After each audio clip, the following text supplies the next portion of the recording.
Hello, this is Storybooks channel. New videos are posted every day. Subscribe and click the bell. Now, Miranda, tell me, what is the subject and what is the predicate in this sentence? Come on, you clever girl, you'll do well, Lisa asked the girl, who had been sitting on the table for half an hour and could not make any progress. On the kitchen floor and wall, the afternoon sun was drawing shining, boring squares. It was summer in the midst of that marvelous pairing when the existence of other seasons can be forgotten. The girl was absent-minded, tired. However, with a stepfather like that, it was no wonder the child was nervous all day long. "It's stuffy. I'll open the window," said Lisa, and got up and went to the window.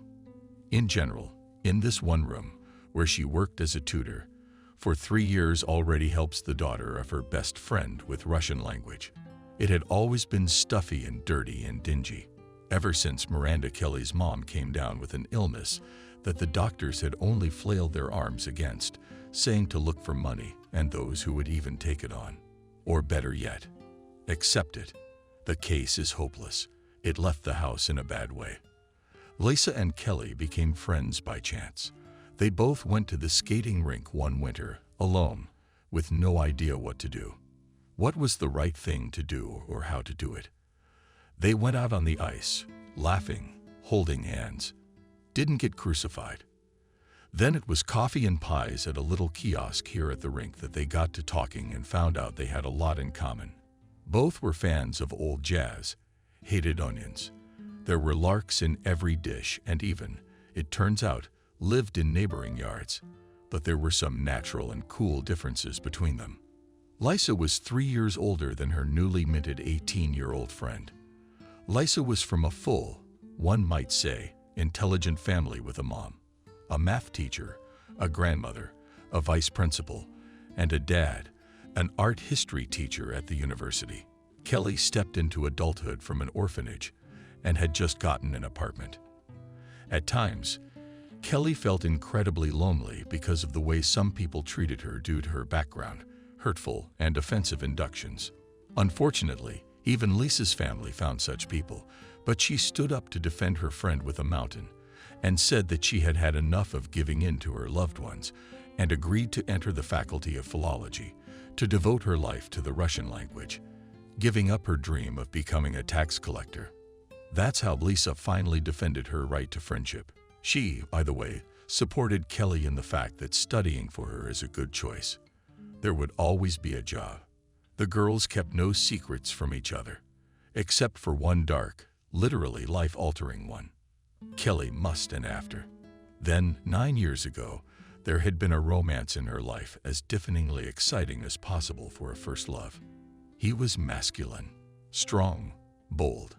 Absolutely no match for Kelly, according to her best friend. "I'm sorry, but he's not your daddy," Lisa had said bluntly to Lisa that fateful evening when Kelly had been twirling in front of the mirror, fixing her hair and assessing whether she looked good in a little black dress and a string of pearls, albeit artificial, around her neck.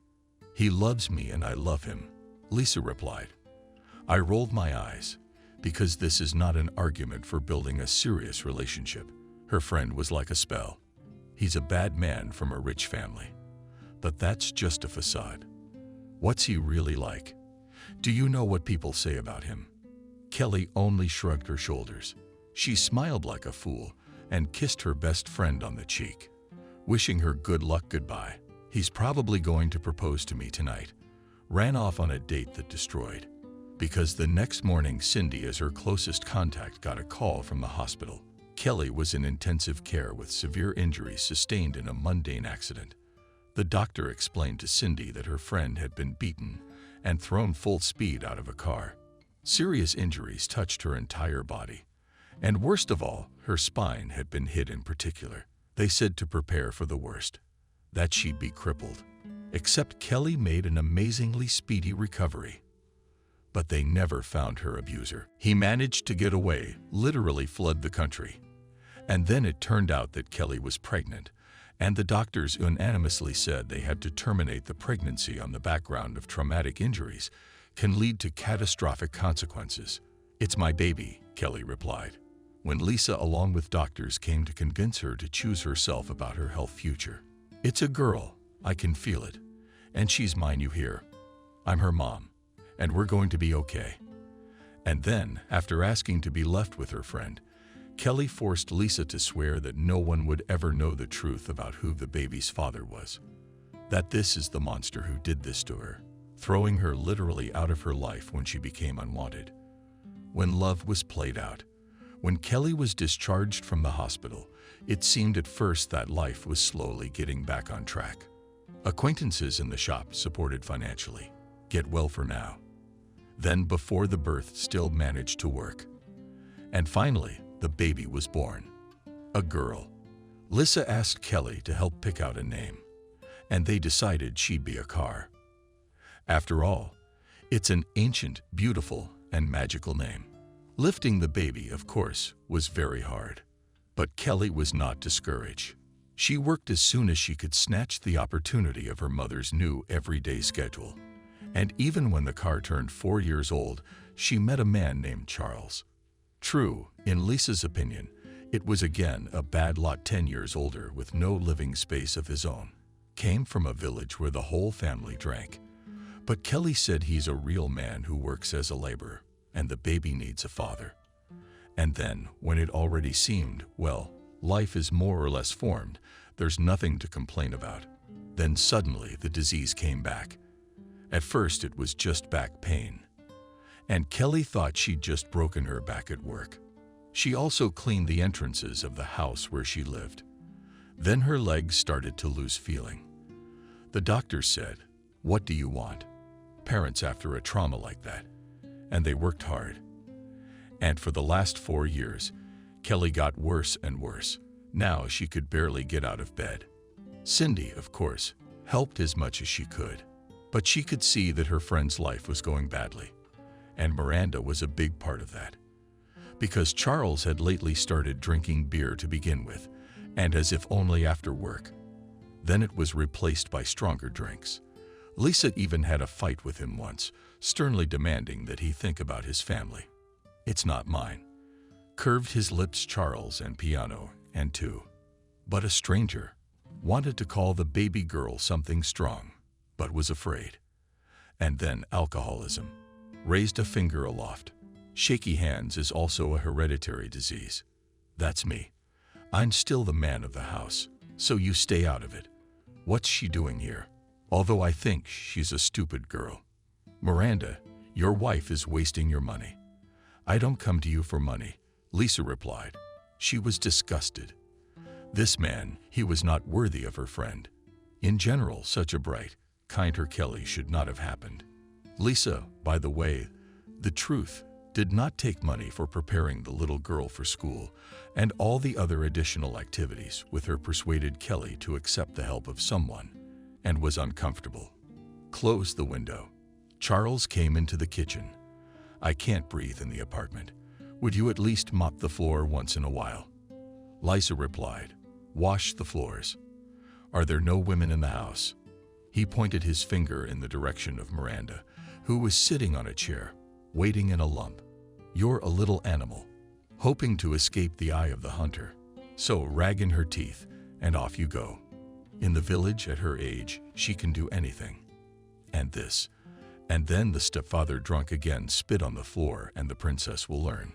But all to no avail, waved his hand, and went to his room. By the way, the room was divided into two parts of the wives' bodies, and in the second half was kind of a nursery. But Miranda went to bed in the kitchen. There was a little couch here. It was all right. The hostess, not paying attention, stroked the Lisa pupil's head. Let's get on with it. What are we doing? Kara is rolling, sailing fast on the blue sea. And I don't know what the subject is, Miranda whispered, tears in her eyes, afraid of her stepmother. Lisa sighed and looked at the words under the picture below, where the sea creature crocodile was drawn. Yes, things had gotten better with school. But Lisa also remembered very well that when her stepfather had gone to the village for a couple of days, she had made great progress. Apparently, it was just hard to learn in the oppressive atmosphere at home. When class was over, Lisa stopped by to see Kelly for a moment. You know how she's feeling. Is there anything I can do to help? Why don't you just go ahead and go?" Waving her arms at Charles, who had the news on full volume. He loved watching it. And then he'd go on and on about how wrong the world was. The smart guy's got his life together. Lisa fought in spite and finally left the apartment. "Lisa, when I was crossing the courtyard, heading for my place, I called out, 'Wait.' Lisa, giving my face a friendly expression with a smile. The girl turned around. 'Hello, James, the son of my mom's friend's mom and the entire extended family,' lashing out at my wife. In general, James was a nice guy. They'd known each other for about 100 years. He worked as a construction foreman, had no bad habits, went to the club. To do boxing was set on a family of children. In short, he was perfect, even cute on the face. But to Lisa's taste, he was bland, predictable, too calm. He didn't give her butterflies, as they say, in her stomach. Awe, delight. Nothing like that. They'd already gone on dates, sweetie, to an Italian restaurant. They even kissed once, and it was nothing. But on the other hand, Lisa knew in her mind that family and marriage should be built not on romantic fantasies and passions, but on mutual respect, trust, and the ability to compromise. James asked how she was. Lisa said she was fine. He volunteered to walk her home. We slowed down and talked about everything. James shared his joy. His mother had bought a second plot of land adjacent to her cottage. There was nothing on this plot yet, but the improvement would come. Lisa listened to his plans about what kind of house he would build as a vegetable garden. They will break up to eat their own organic, and almost dressed and then appeared heir, if such a thing is possible. But it turned out to be possible because James suddenly said, "Marry me." Theoretically, Lisa assumed that a marriage proposal was just around the corner, but right now, specifically, she was in shock. She stopped and slammed her eyes shut. "We can apply at the registry office tomorrow. Would you take my hand on probation?" On my James found himself hot and sweating. The guy was worried sick. He had long been in love with Lisa and could not believe that she was about to become his wife. But I don't doubt this development.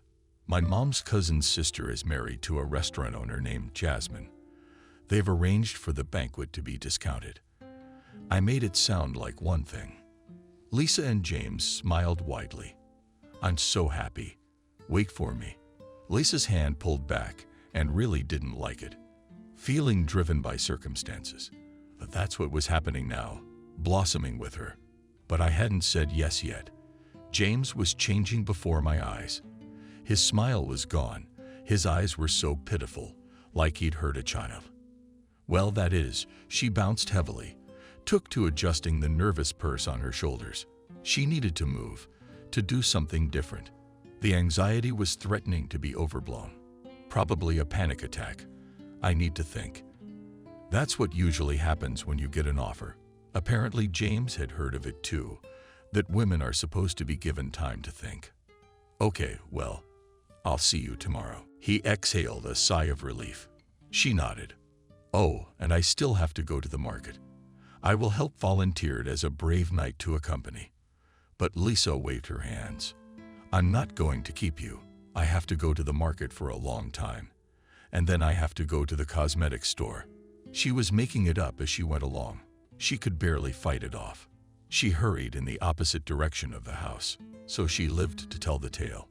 Now she had to make a decision. But Lisa suddenly realized she couldn't just say what she wanted, could she? Because, well, I don't love him, she admitted to herself, falling almost to a table in the coffee shop. Laughs and eclairs. 3 pieces tossed to the approaching waitress, barely glancing at the menu in Lisa's life, had so far had only one serious romance with a classmate. But they'd broken up without ever really getting close, because suddenly it was discovered that he was a hunter. Lisa couldn't imagine what it was like to stuff stuffed animals in the apartment. Her husband brought the prey to her head. And then somehow her studies spun and her own life, in which, it seemed, there was no place for men. She understood the excitement of her parents. They wanted to see their daughter happy, to have grandchildren. But it was also suddenly clear to Lisa that this was a marriage. What if it was a mistake? What if it wasn't always like this? Like her grandmother used to say about her marriage. Lisa happily spooned into the eclairs with fat, creamy chocolate custard. Goodbye diet, but she can afford it. Life is like that. Afterwards, Medovic cakes, Napoleon tiramisu were ordered. Lisa just couldn't stop. Finally, over a glass of milk, she asked for the bill. She reached into her purse for her wallet and found another note in it. She unfolded it and frowned. Handwriting. Miranda's was scrawled with misspellings, but what she read made Lisa cringe, apparently afraid to speak openly. After all, her stepfather was always hanging around the apartment. The little girl decided to entrust everything to paper. The fact that Lisa was shocked by a marriage proposal, made hastily and without romance at all. It all receded into the background because it was urgent to save her friend. Lisa came home and helped her mom cook. Tisha had a lesson with another one of her students. Through the web connection, she remotely set her alarm for 7 o'clock. Just yesterday, Kelly cheerfully said that Charles would leave home early because he wanted to take a quick train ride to his home village and come back in the evening. There was something wrong with the sewage system, and he needed to help his parents. And now Lisa has decided to take advantage of his absence to have a serious conversation. "This is what your daughter wrote," handed her friend a note the next day. Came, Miranda opened, walked to the room where Kelly was lying, advanced 100 to the bed, and sat down. "What is it?" Kelly squinted, reading, then rounded his eyes and shook his head. Already she opened her mouth to say something. But Lisa cut her off. "Are you saying the kid's making this up?" "No, I can understand you wanting to keep your family together. But if that's true, there's nothing left to save." The helpless woman's lips trembled as she lay there. Her eyes filled with tears, because the complaints the little girl was saying to her aunt's tutor were true. Charles, indeed, beat mom at home really no to eat, because Charles' salary primarily on herself spent mostly on alcohol more expensive, because cheap, as everyone was told, liver, daycare. Kelly for a long time strengthened, believed that just this is a difficult period of life. After all, she's completely sick. Can't work for her husband. All the household chores have fallen. And since there is no money for a caregiver, I had to take care of her. And this, of course, is not always clean. It's psychologically difficult for a man. But then one day on a remark that he did not boil porridge for Miranda for breakfast and for lunch, there was no hot dinner either. Charles, hurt to the point of bruising, grabbed his wife by the arm and fucked her. She screamed that he was a man and making money, that he was tired of messing around with both of them. And then it was as if the husband made a cruel discovery to himself. He could behave like that.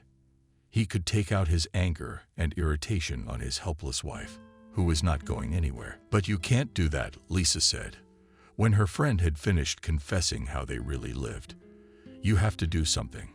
You have to break up with him. Break up with him. And then what are you gonna do with me? I'm sorry," she added, immediately realizing how unfair it was to be treated so unfairly by a friend who was always there to help. "But I'd be lost without him. I wish I was healthy. By the way, is there anything going on with the funds?" Lisa asked. It was her idea, by the way, to sell ads to various fundraising charities. "Not really," answered Kelly. The amounts needed were astronomical. And not just for one-time treatment, but for major surgery and long-term rehabilitative care. "Charles, well, I thought I'd just tell you how thin it was. Charles said that if I went to the hospital, I wouldn't be with Miranda, that he put her in an orphanage. He's my husband. Said he had the right." And Kelly cried. Cindy wanted to cry too, but instead she told her friend that please don't scare the baby with tears. She went into the kitchen, looked in the refrigerator. It was empty. Ran to the store, cooked soup, chicken cutlets, and more charlotte with apple and cinnamon was going to. Actually at home to help my parents put up wallpaper. But she called and said she had to leave for one class, and I didn't regret cleaning up a little bit. It was for a good cause. If she'd said it straight out, they'd have grumbled. Lisa fed lunch to her friend Miranda and could finally get on with what she had to do.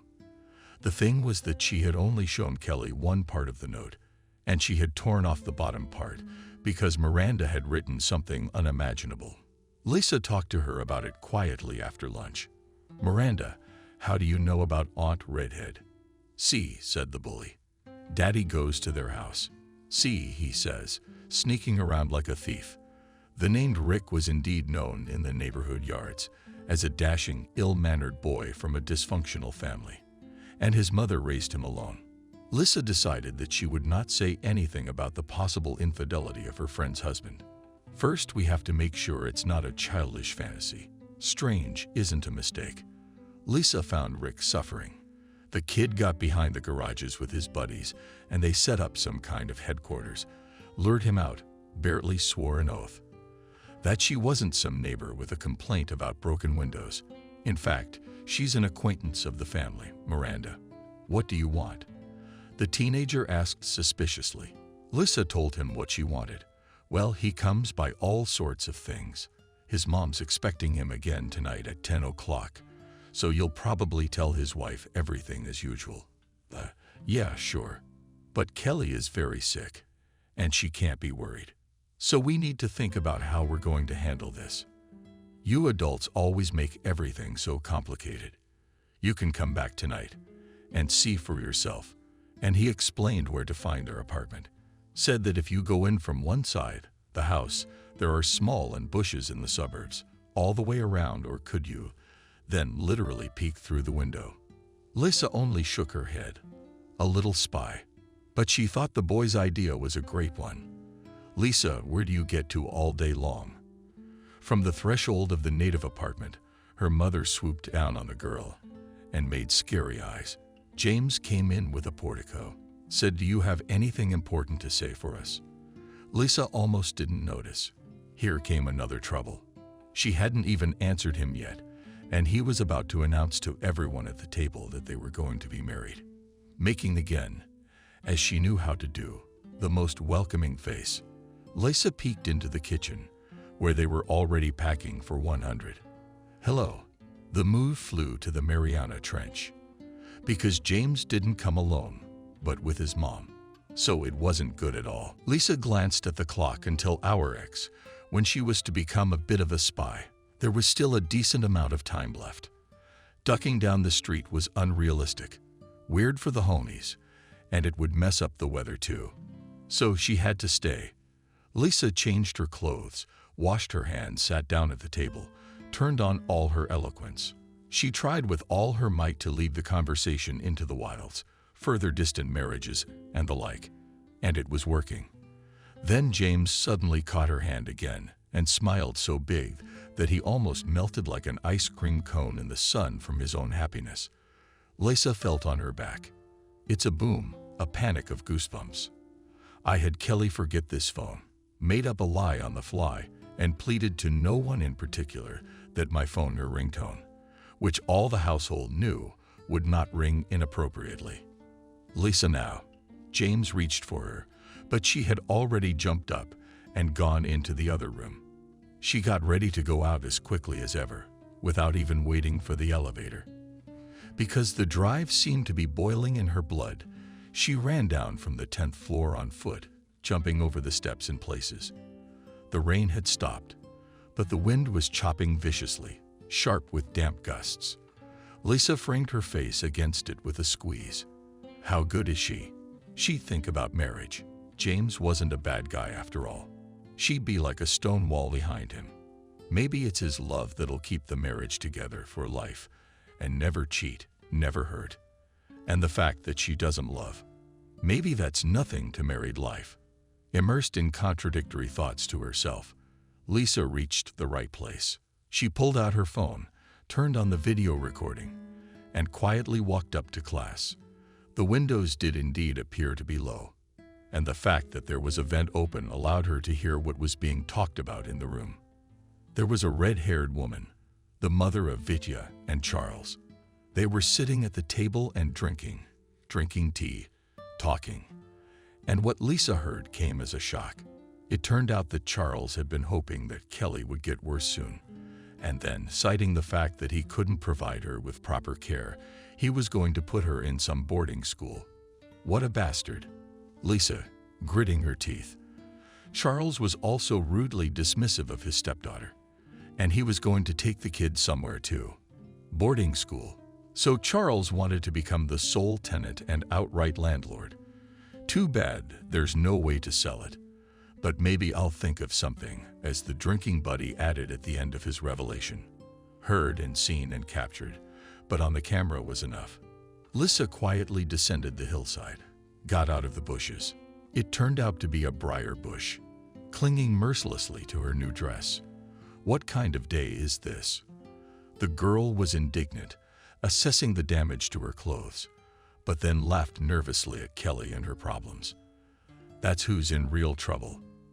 And the main thing is not clear what to do, how to help.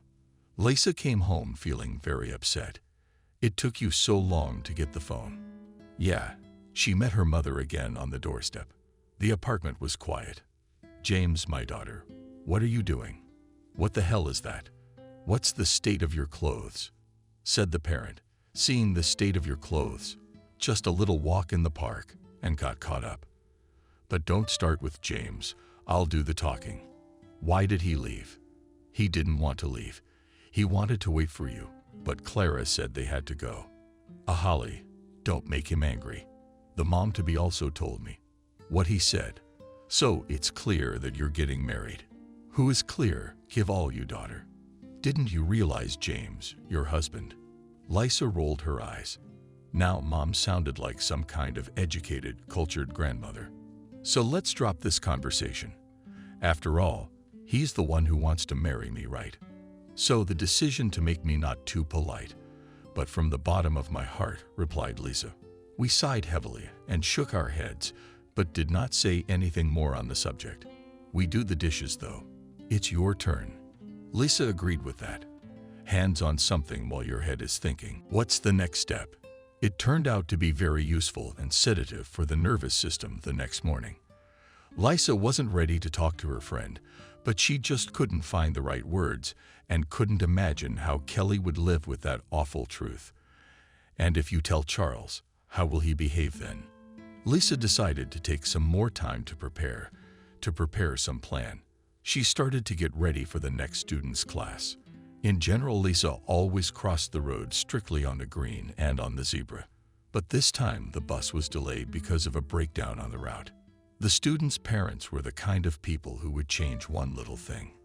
Lisa was in a hurry and decided that if she ignored the rules carefully, nothing would happen.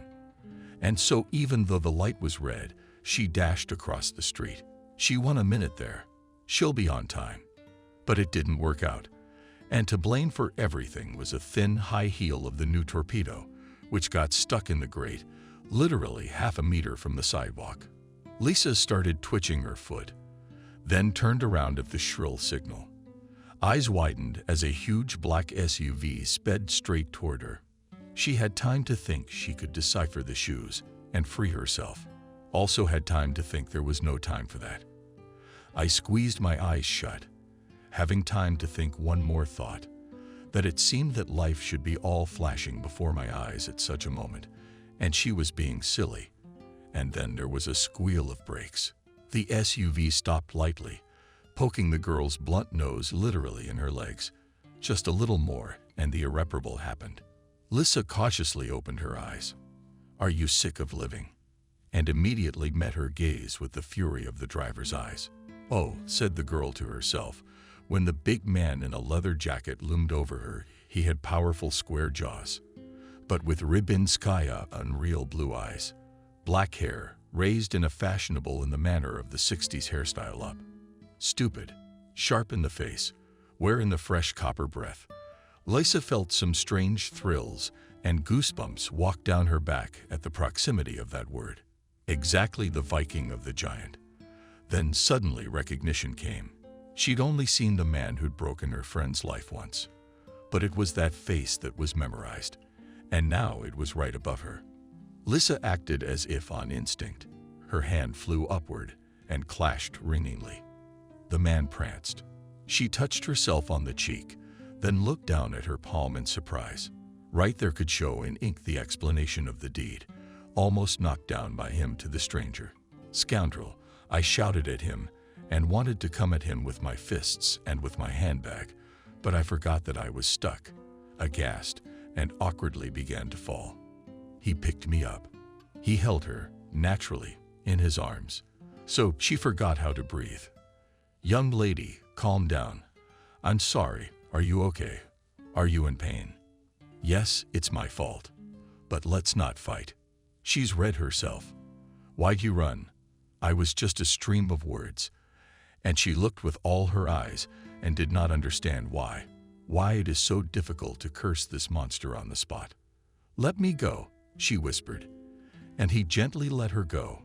Crouched down, grabbing her leg, I deftly turned Kova's leg, so that the heel slipped out of the bars. I had to lean on the man's shoulders to keep my balance.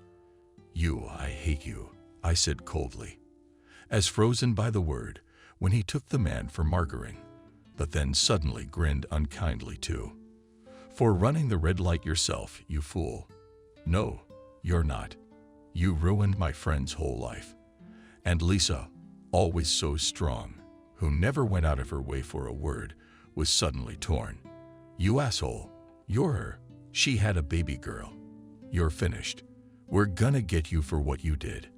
And then she went on to say everything she thought. "Okay, stop. Shut up. You either ordered me to or you asked me to." "I didn't do anything, Kelly, because my name is Rick, and you're talking about Mason." "That's my brother." "What brother? You look just like him, don't you?" "Well, it's not my fault, we're twins." Lisa couldn't believe it. The man walked back to the car, came over, and held out his passport again. "See, I have a different name." Lisa stood frowning, trying to put this puzzle together. She remembered. Kelly had actually said that her boyfriend had a twin brother, only they didn't get along. "I'm sorry," sighed convulsively and wrapped her arms around herself. "I was wrong. Yeah, but it's been worse. A brother's legacy." The sky, meanwhile, had clouds somewhere waving in the sky and asphalt, then the first drops. "All right, give me a minute. I'll park properly and we'll talk about it. There's a cafe over there," waving at the sign. "Will you tell me what happened there?" "'Cause I didn't get it." Lisa agreed. They went in, sat down at a table. They ordered a cup of this flavorful drink. But Lisa didn't even touch her cappuccino. She stared intently at the man across the table. Definitely not. Rick rolled his eyes. How else to prove it? "No, I'm not Mason. He is. He's dead." "What?" "The car accident 9 years ago. He was in China then and decided to race on the track for a bet." "If that's... well, that's the case. He was a real piece of work. But he was a brother." "So what happened?" "You said he had a kid." "Yes." Nodding, Lisa finally sipped her coffee and told the short story of how Kelly had fallen into a vicious affair, how she barely survived, and had decided to keep the baby at the cost of her own health. About how she was suffering now. Rick listened attentively, only occasionally asked short questions. "I don't know anything about it," he replied. And for some reason Lisa believed him. "I was in New York at the time, and I was still in school. Then I was told that Mason had gotten into some kind of trouble and had left the country. They said he'd given up everything. I came back 2 years after that. My father handed me the business. That's how she's been getting out all these years. I had a niece living in the neighborhood, and I didn't know it." So slammed his palm on the table. "So it was just fate that brought us together. I was supposed to leave for Italy tomorrow, but it turns out I'll have to stay late. Business can wait." Or she said no. "So, what are we gonna do?" I don't know," Lisa shrugged. "What do you mean you don't know?" "Well, you can't leave it like that. It's complicated." The girl already regretted her frankness. After all, this Rick, though he made a nice first impression, was still in the Singh family. And if even half of the rumors about them were true, they were clearly not people who could be trusted. Lisa suddenly thought about the fact that maybe it was not favorable for them to have a woman who had a child with such a person. in case they, well, I mean Rick's relatives would take the whole story hostilely. Theoretically, if Kelly had a different temperament, she could try to get them to support her and her child, all be born out of wedlock. In fact, from what Lisa knew of the Smith family, they didn't give a damn about their personal reputations. But still, maybe it wasn't for nothing that her friend begged her to keep Miranda's origins a secret. What's the big deal? Rick smirked and leaned back in his chair. We moved the child's mother to us, and that's it. Where to us? Lisa asked cautiously. Well, home. They can't go on living unsupervised with Charles. Rick looked at her strangely. It's like blood. No. What are you talking about? Kelly's not a thing to be taken and transferred. She didn't want anyone to know about it at all, much less Smith. She added quietly. Now Cindy was beginning to think she had missed something in her perception of Rick. There was something dangerous about him, something that just made her instincts scream. Run. I have to talk to her. Explain that I met you. Tell her you're offering to help, and that's the way it's going to be. Finished decisively and stopped in passing. The waiter slid in with a tray, asking for the bill. My treat. Threw carelessly Rick, and it didn't escape the girl that he was literally considering her without any shyness. Thank you. But I'm so not used to the city. Dropped her chin and left the bills for coffee, plus the waiter for tea. And for nothing. It's as if the man is deliberately provoking intimacy. A girl this pretty shouldn't. And this is where you're overstepping your bounds. Lisa nervously put on a jacket, tangled in the sleeves, sagged under the nose. That's it. I'll call you when I'm going to go out. Did you forget your phone? Rick stopped her with a sneer, and there it was. I wanted to slap him again, but I had to go back and really exchange numbers. When the girl left, the lecturer looked thoughtfully out of the window for a few minutes. Then he dialed the number of the man who had repeatedly helped him out of the most difficult and sometimes risky situations.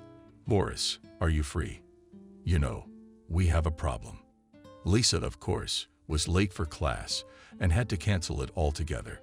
And the students' parents said that in principle such a sluggish tutor could not teach anything worthwhile, and so they no longer needed Lisa's services. Before the next lesson, there was about 4 o'clock to eat, take a nap, and go home. Lisa had been chronically sleep-deprived the last few days. It was definitely not enough considering the traffic jams on the roads. So we had to pass the time at the mall. And then, when I circled it for the 3rd time at the city library, where Lisa checked out the first book she could find, it turned out to be a novel. A paperback about a duke and an innocent waif. She opened it to find she didn't want to read it, and she plunged into her thoughts. What did she know about these Smiths? Nothing. She'd deliberately learned about them. Well, she'd heard about them here and there. Seems they owned a few businesses in the area, and they were rich in the country, except that Jacob, the father of the family, was said to have made his fortune in the Nennities in a far from honest way. And Noah had raised his son alone. At least Noah had raised him abominably. Or so Lisa thought. Evil in a person can initially exist. No matter how you raise him, there was more. So it was known that Smith owned some business abroad. In Italy, the same Noah was involved in a dirty story, it seems, connected with smuggling something there. He shrugged. Lisa glanced at her watch. Well, it was time. We can go to the student. And for the nuances of electively punctuation marks, forget all about it. The next day, having gotten a moment when Charles wasn't home, he left for work. Lisa stopped by her friend's house, determined to have a conversation. The car, naturally, to protect children's ears from the serious subject, was sat down to watch cartoons, and to be safe, was provided with a bowl of cookies and a cup of cocoa.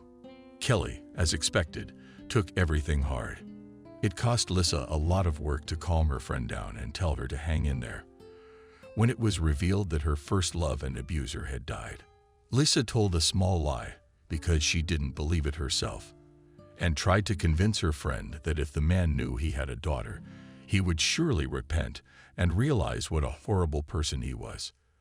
Lisa said all this to bring the conversation to the next topic, the offered help from Rick.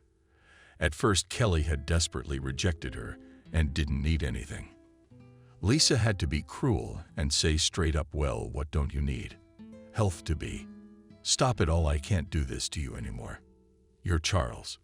He's not a husband. He's just as nasty as Mason. No, don't say that. It was Kelly first. But Lisa just handed her the phone and showed her the secretly recorded tape. Then she hugged her tightly and looked into her eyes and told her to hold on, because she couldn't do otherwise, and she couldn't act inconsiderately either. It was therefore in no way possible to tell Charles that his evil plans were already known to everyone. The wise thing to do would be to lay low, to see what use could be made of Smith. Yes, it is Mason who has ruined your life, but my opinion will not change. Help should and can be accepted at least as compensation, including moral compensation. It just so happens, girlfriend, that you have to choose between two evils. Think about your daughter. You'll get back on your feet. No one is forcing you to be friends with these wolves. Lisa smiled slyly. I'm just taking advantage of the help. And then goodbye. You'll live independently with your daughter without any idiots. That was the end of their decision. Going out to her friend's house, Lisa, taking advantage of the fact that it was a day off, went to the beauty salon still a week ago signed up, decided to change the brown in hair color, and hair by a fashionable coloring called California Appellation, with which hair seemed as if in the burnt sun, but looked beautiful. On the way, Rick called, saying they needed to meet and talk. It was agreed that he would drive up to the park. The weather was beautiful. We could talk there too. It looks good on you. So, first, said Rick, when she got to the appointed time and answered and thought she really shouldn't care what this guy thought about her altered style. They walked the field of the park, and Lisa relayed, naturally, only partially the outcome of her conversation with her friend. Rick said that it was not a problem to find the money, and moreover that doctors could get it here even abroad. You don't have to go far, Lisa said. He shrugged. And then the topic turned to her own person, strangely unnoticed. Cindy told him who she was, what she did for a living. Cindy realized that this was not the point of the conversation. She was embarrassed, angry at Rick because he'd started it first. Lisa, hello. It was James' voice, the groom, chosen unanimously by all the family except the bride. He had crept up unnoticed, literally ducked out from behind the bushes, and now looked confused. Somehow he reminded me of Owl, good-natured, and a little clumsy. Who's that acquaintance of yours? Name's Rick. And this is James. He's a friend of mine. She answered, but averted her gaze because she couldn't bring herself to say it. As everyone said, her fiancé can't reach you, gently rebuked James. My mom is asking for you. Hi to her. Lisa bent over, picking a gray dandelion off the ground. Why aren't you getting a haircut? Mom always said hair is long. It's your jewelry. You know it's my hair, and I do what I want with it. What about you? Did you go outside with your mom? I asked permission to go for a walk. She was being snide. I'm sick of it. It's all about your mom. Everything has an opinion. I'm done. She tossed the dandelion to the ground and pushed it on top of him. Rick, on the other hand, completely unashamed, smirked, almost insulted. Yeah, boy run. Who are you anyway? James, I've never seen Lisa so annoyed before. Why are you even bothering with the bride? What about the bride? Rick and bent over, struggling, and suddenly caught Lisa's hand up to her lips and kissed her gallantly, but with a frank and predatory look in his eyes. Accept my congratulations. Lisa was at first dumbfounded. Goosebumps danced down her back. Then her cheeks flared up, and she practically shouted, I have not yet answered whether I agree, and leave me alone. Both turned and ran out of the park. Lisa, James followed, but Rick stopped him by the shoulder. Caught, she wants to be alone. Don't you get it? You've never been in a fight in your life, James, but now you want to. He didn't like this familiarity with Lisa that he hadn't seen before. He didn't like the way he kissed the girl's hand, and the way she looked at him. He felt kind of uneasy and uncomfortable in general. "Stay away from her," Kino as menacingly as possible, and walked out of the park as well. Rick grinned. Just the last thing he wasn't going to do by any means. Lisa was very interesting to him, and now not just as the girlfriend of his big, sudden problem. However, he did not doubt that this problem was solvable, because so far, whatever happened to the Smith family in the end, in one way or another, with greater or lesser losses, and not at all on their part, but everything was solved. Literally, the next day Rick showed up at Kelly's house. Again, they decided together that the most favorable contact, so to speak, was to begin. If Charles would not be around, and so it turned out, he was at work.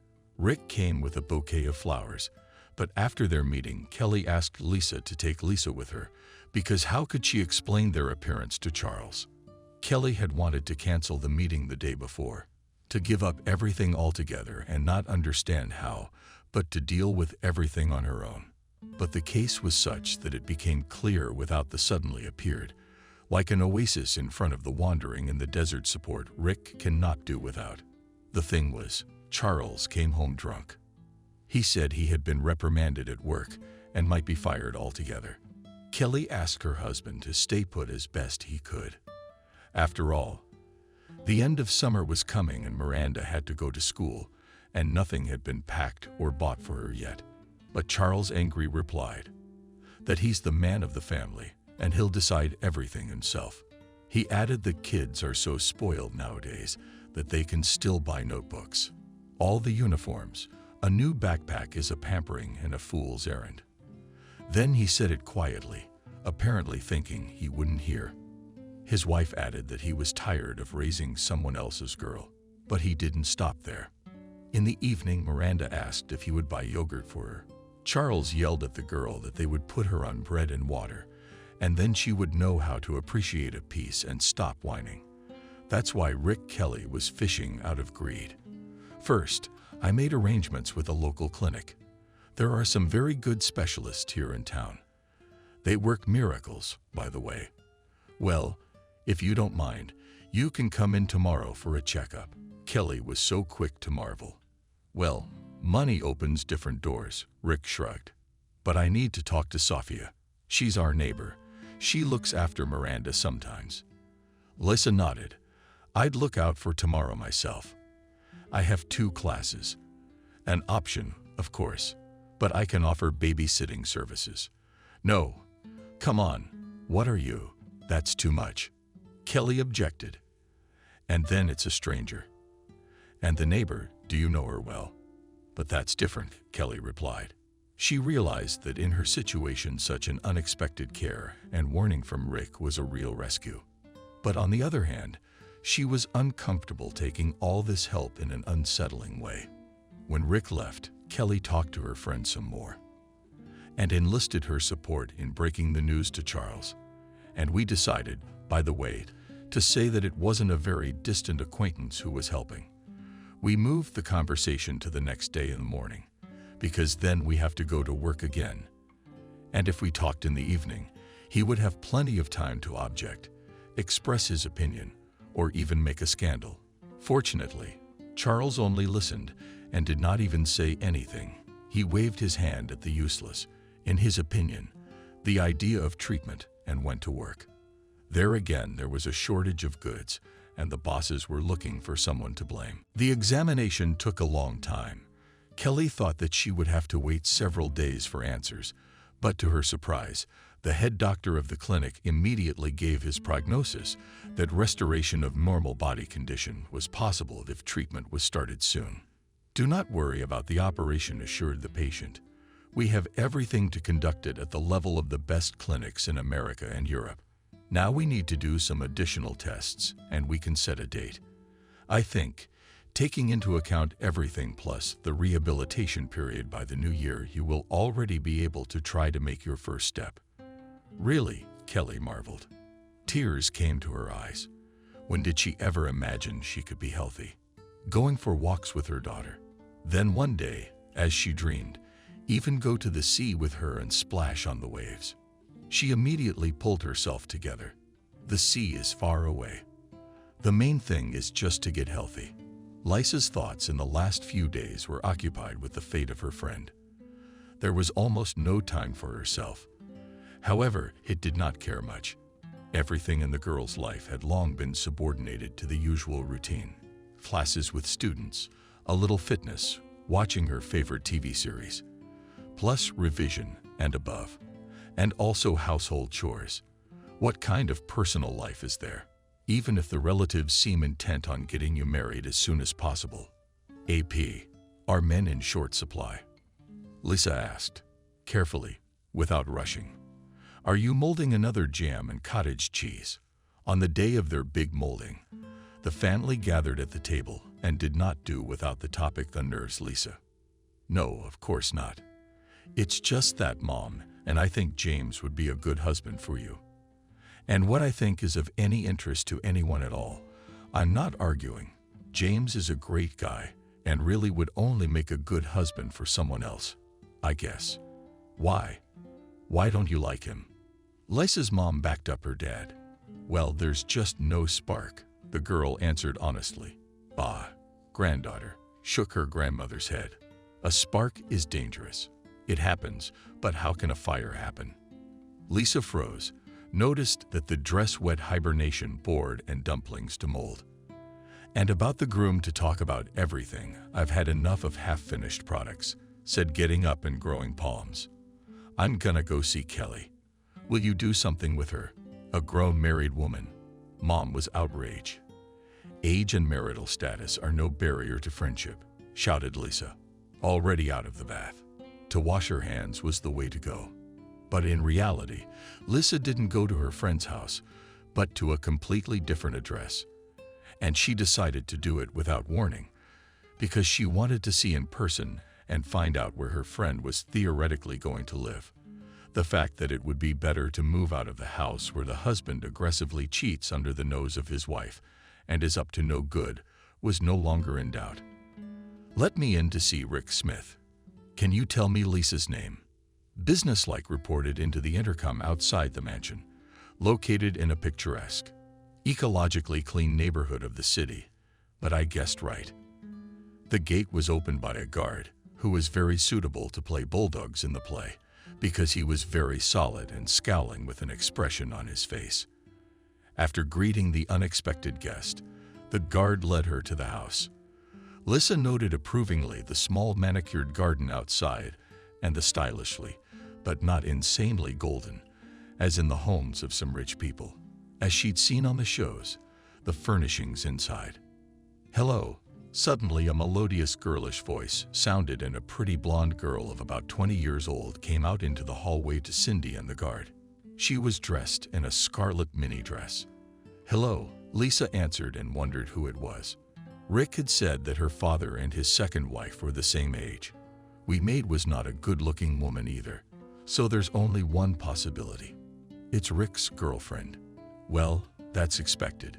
So Lisa, no one talks about you and this Kelly. I'm glad you came. I was thinking of coming to you guys for the blonde's territory. Why would you come? To meet a relative and her best friend. Too naive for Rick's girlfriend, the blonde replied. Oh, I didn't introduce myself. My name is Clara. Liam, she addressed the guard. You're free to go. And turned to the guests again.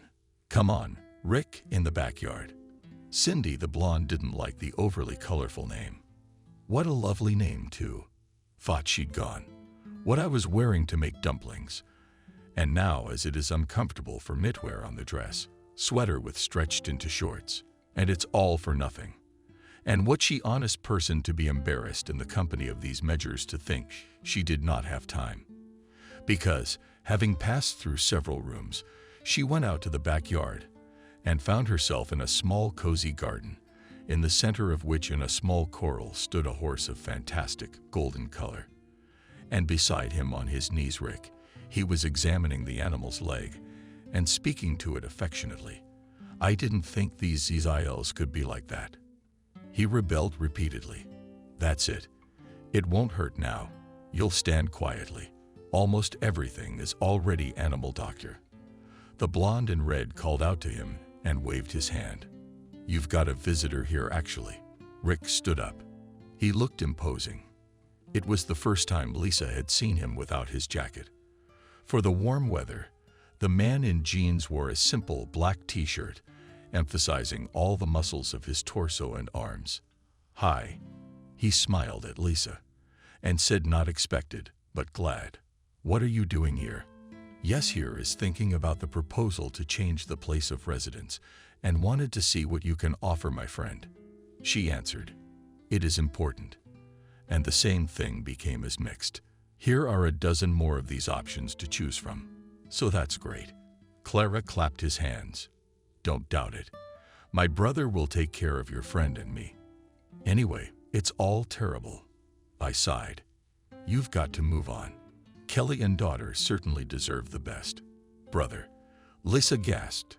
"You're his sister." "Yeah. What did you think? He just didn't say he had a sister." "But just a sister. That's my brother, the one who's a bun and sings the female gender. So I'm going to go carefully. I've got things to do." She winked at Lisa. "So you are not only a millionaire, a businessman, a sportsman, but you also deal with horses?" asked Lisa, looking around at everything but the man's definitions. "I'm not an athlete, just good genetics," replied Rick, and pulled out of his jeans pocket apple split in half. One part he handed to the girl. "You can treat it once. She loves it." "Well, if so," taking the juicy fruit, stretched out carefully, in the palm of her hand, and awed when the horse picked up the treat with soft, velvet lips. What had happened to her? She hit a piece of iron sticking out of the ground. "It was my fault. I should have been more careful where I was going. But she's fine now. Actually, she's an old lady, but as you can see, she's in good shape. My first and only horse." He stroked the animal's neck. "My father told my brother and me that there are 2 gifts for New Year's Eve, a horse and a car. Mason chose the second one. I got one." And then their fingers met on silkwood, and it felt like a tiny bolt of lightning struck. Lisa took her hand away and stared down at the toes of her shoes in embarrassment. "I actually came here to talk about Kelly. Since you're offering your patronage, it seems silly to turn it down. You don't think Kelly's stupid at all. It's just everything that's happened. Everything that's happened in the last few years. It's really affected her, and I don't want to. I can't let her make the wrong decision because of me. I understand. So you're sort of her representative." "All right, Mr. Representative. Ask questions, make terms, we'll negotiate." It was said lightly, jokingly even. But Lisa knew the conversation was going to be serious. Kelly had come to terms with her position over the years. And if in nature there were some stages, which, according to the theory of many psychologists, a person who got into a difficult, nightmarish life situation should go through, she had overcome them in a flash, quickly, being on humility. It wasn't the kind of resignation that seemed to make the world seem black and white, and you didn't care about anything or anyone. Kelly simply decided to let go of the past, not to let it bother her anymore, and to focus on the only and truly important thing, the baby. It was her daughter that was the motivation to get her health back and work harder. It was Miranda who kept the discouragement at bay. True, now it was also necessary to recognize names in great and better motives. Kelly had made many mistakes, and chief among them was her marriage to Charles. Now, after a long time, she realized that she married him out of desperation, because it seemed, well, who else needs her? Orphanage without education of the highest with a child in her arms, and even sick. So she took Charles as a savior. And all his shortcomings, from stinginess to neglect, sometimes even contemptuous rudeness to himself, passed by. I thought if it wasn't too bad, it would do. It won't get any worse. But it turned out it could be worse. And now Kelly was just scared. For her daughter. And a little bit for herself. But that fear had only possessed her in the past few days. And now, when a man appeared in her life, outwardly a point of support, a copy of the one who ruined her life in character and intentions, it seems his exact opposite. Now the fear has receded. It was replaced by hope that there is justice in the world. No, Kelly did not expect any fantastic gifts from fate for what she had suffered in the past, but she was timidly hoping that things would just work out so that she could be a healthy mom to her daughter, that they could make a life for themselves, a peace in the world. Kelly thought that apparently the white streak had begun when Lisa came to her and told her about being at the Smith house, talked to Rick about everything. Also met his sister, and she seems like a really nice girl. Kelly, however, remembering how Charles had argued again in the morning, that with the needs of an invalid's wife, you'd have to spend your whole life on medication. I agreed that it was better for her to move out. So we're packing. I'll call Rick and have him pick it up. So Charles is already at work until tonight, right? Lisa was a little confused that they weren't moving out, but rather running away. But it was the only option since she didn't want any scandal at all. And how adequate is Charles? I didn't want to find out in practice. Where are we going? Miranda asked, excitedly, watching Aunt Lisa hurriedly putting all her small belongings into a travel bag. The girl stood nearby, hugging a plush white snow bear with a pink bow around its neck. It had been a gift from Rick to visit Mommy's friends. Explain to Lisa what would basically even be true. Why won't he come with us? Gingerly asked the girl, and in front of her eyes just blossomed when she found out that he wasn't. There are horses there, Lisa said. Rick will probably let you ride it. They even have a garden with flowers. How am I gonna get to school? I only know how to cross one street. Suddenly, I remembered the girl's upcoming schooling. They'll probably drive you by car, or you'll just go to another school. We'll think of something.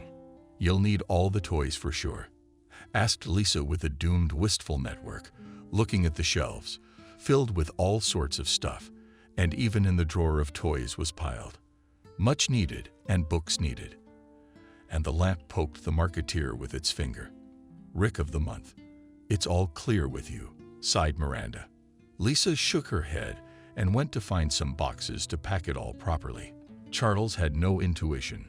It just happened to be that day and got off work early. Where do you think you're going?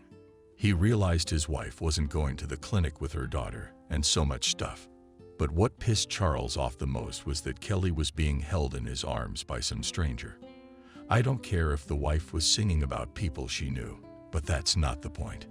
It's a stranger being held by some stranger. It wouldn't even be jealousy anymore. It would be creative anger. Charles, I need treatment. It was uncomfortable to speak in that position. Kelly thought that her crutches had already been put away in the parlor. In fact, Rick was going to put her there. But Charles, what a bad time to show up. It would have been better if they'd just explained everything to him on the phone. I'll stay at a friend's house for a while. It'll be better for you. I won't trouble Galia, so I'm working. What did she think? Confused with him, already calmed down. Your wife is in good hands, said Rick, and he sent a smile that made her even angrier. But he also gave me the look that said to stay out of it. It's dangerous. There were a few neighbors nearby, and they were naturally interested in what was going on. Come on, you guys, calm down. Lisa Kelly is an adult and can decide where she wants to live. Where's the baby going? I'm not letting my daughter in. Clinging to the possibility of control. Charles. And you adopted her? Rick suddenly asked. Who are you? I choked with indignation. Charles. I ask you again. Did you adopt the girl? No, but there's no need to get involved. Your voice is clearly not decisive with a smirk. Rick is as easy as the market and careful to knit porcelain. Set Kelly up in the auto shop, especially after the fact that on the apartment of his wife opened his mouth and mistress's floors below, said Charles added. And without saying anything else, he got into the driver's seat. Lisa and Miranda were already in the cabin, the former in the front passenger seat, the latter next to her mother in the back. The neighbors had heard everything, and now they were so friendly they were rolling over on Charles. He's very brave. He suddenly felt more humiliated and insulted than ever before. You shouldn't have said that, Lisa said. You have to put them in their place, otherwise they become greyhounds, Rick replied. But he's my husband, said Kelly. We have to call him right away. What about me? What have you done?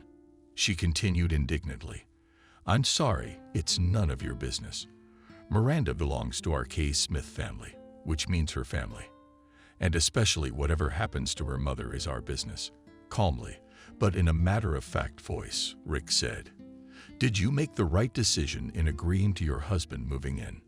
I admit that this man may have positive qualities, but I admit it is purely out of respect for you.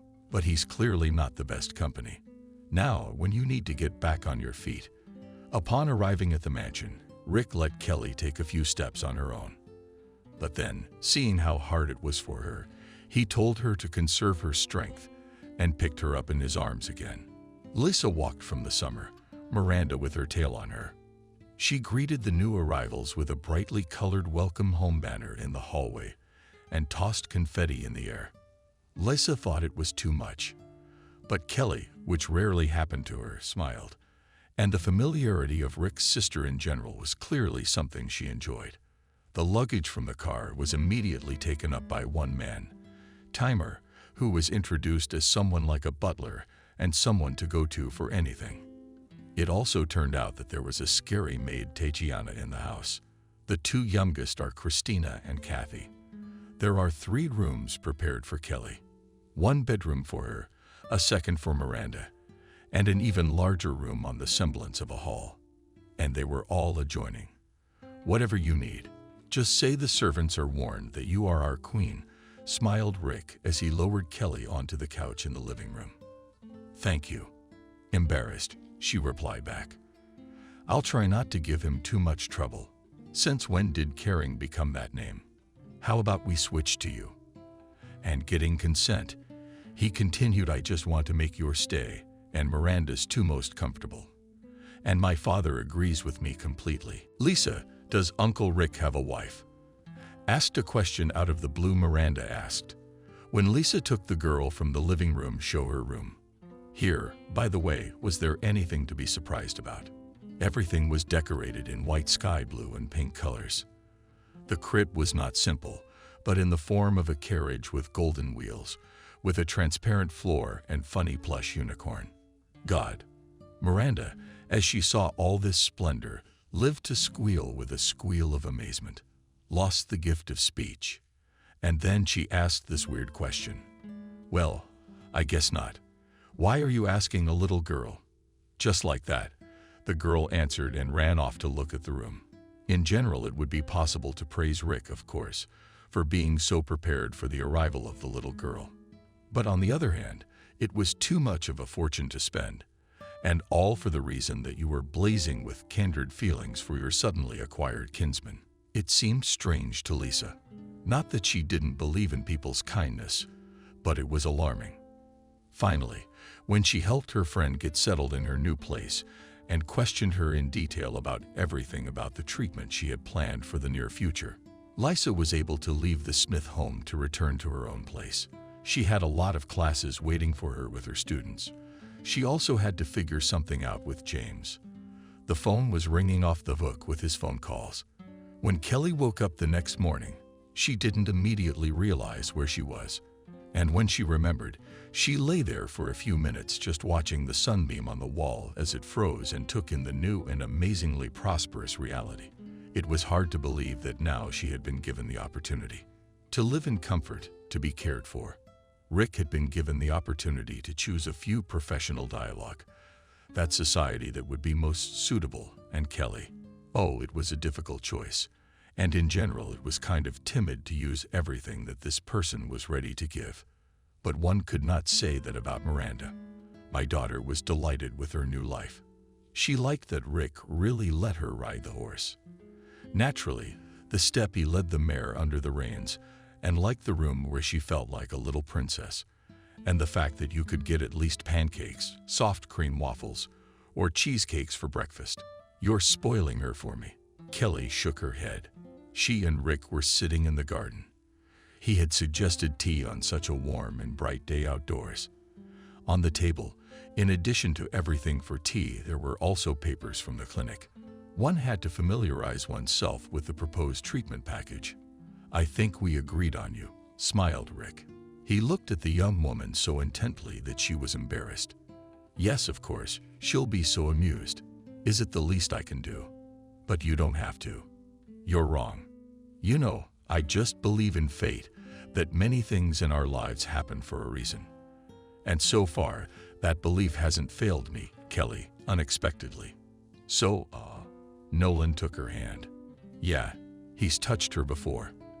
And that's when you have her in your arms. But it was different now. I will do anything to earn your trust and forgiveness for what my brother did. You're not responsible for him.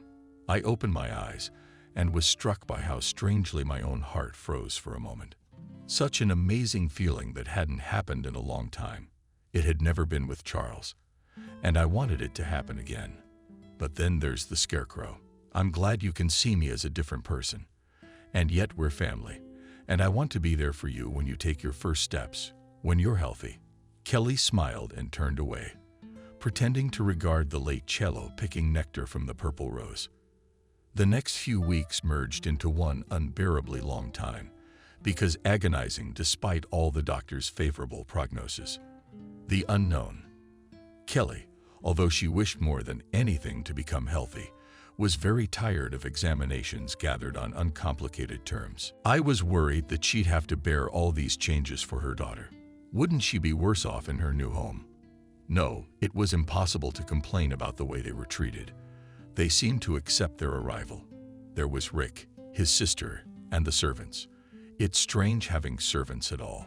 They seemed to take it naturally, as if it was meant to be. But still, now Miranda was in an unfamiliar environment and couldn't even play with her old friends. And of course, Kelly thought about what it would be like when it was over. After all, it was impossible that fate smiled so much, that once and for all. And that meant that she would probably have to get better and go back to her usual life.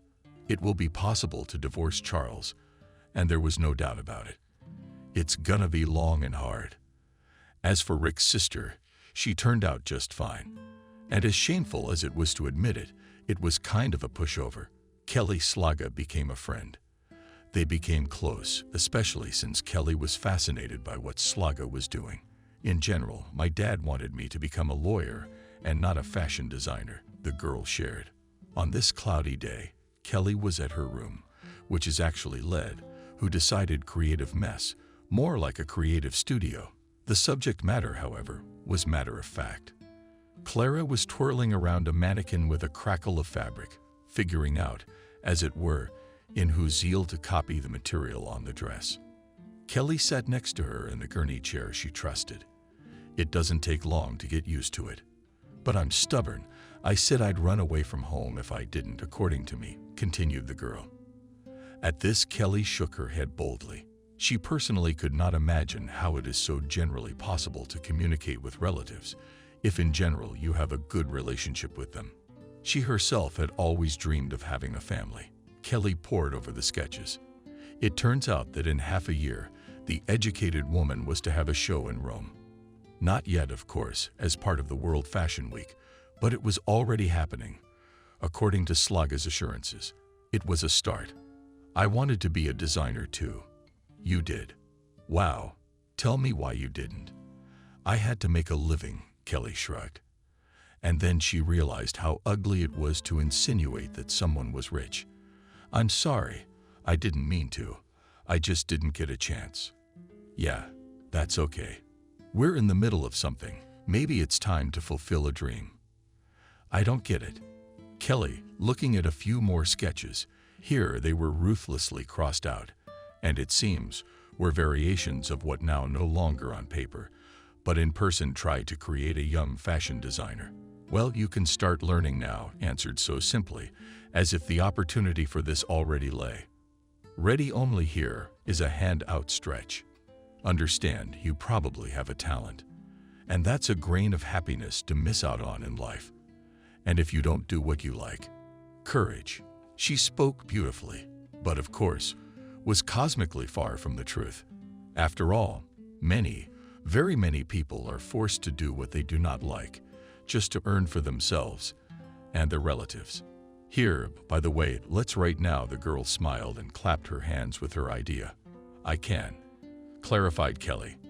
And when she nodded, In response, drove her closer to the mannequin itself. I can't think of what to do. Right there, and she poked her finger at the mannequin's waistline and lower down the hip line. There has to be training here. I've tried 1,000 variations. It's all wrong. Here you go.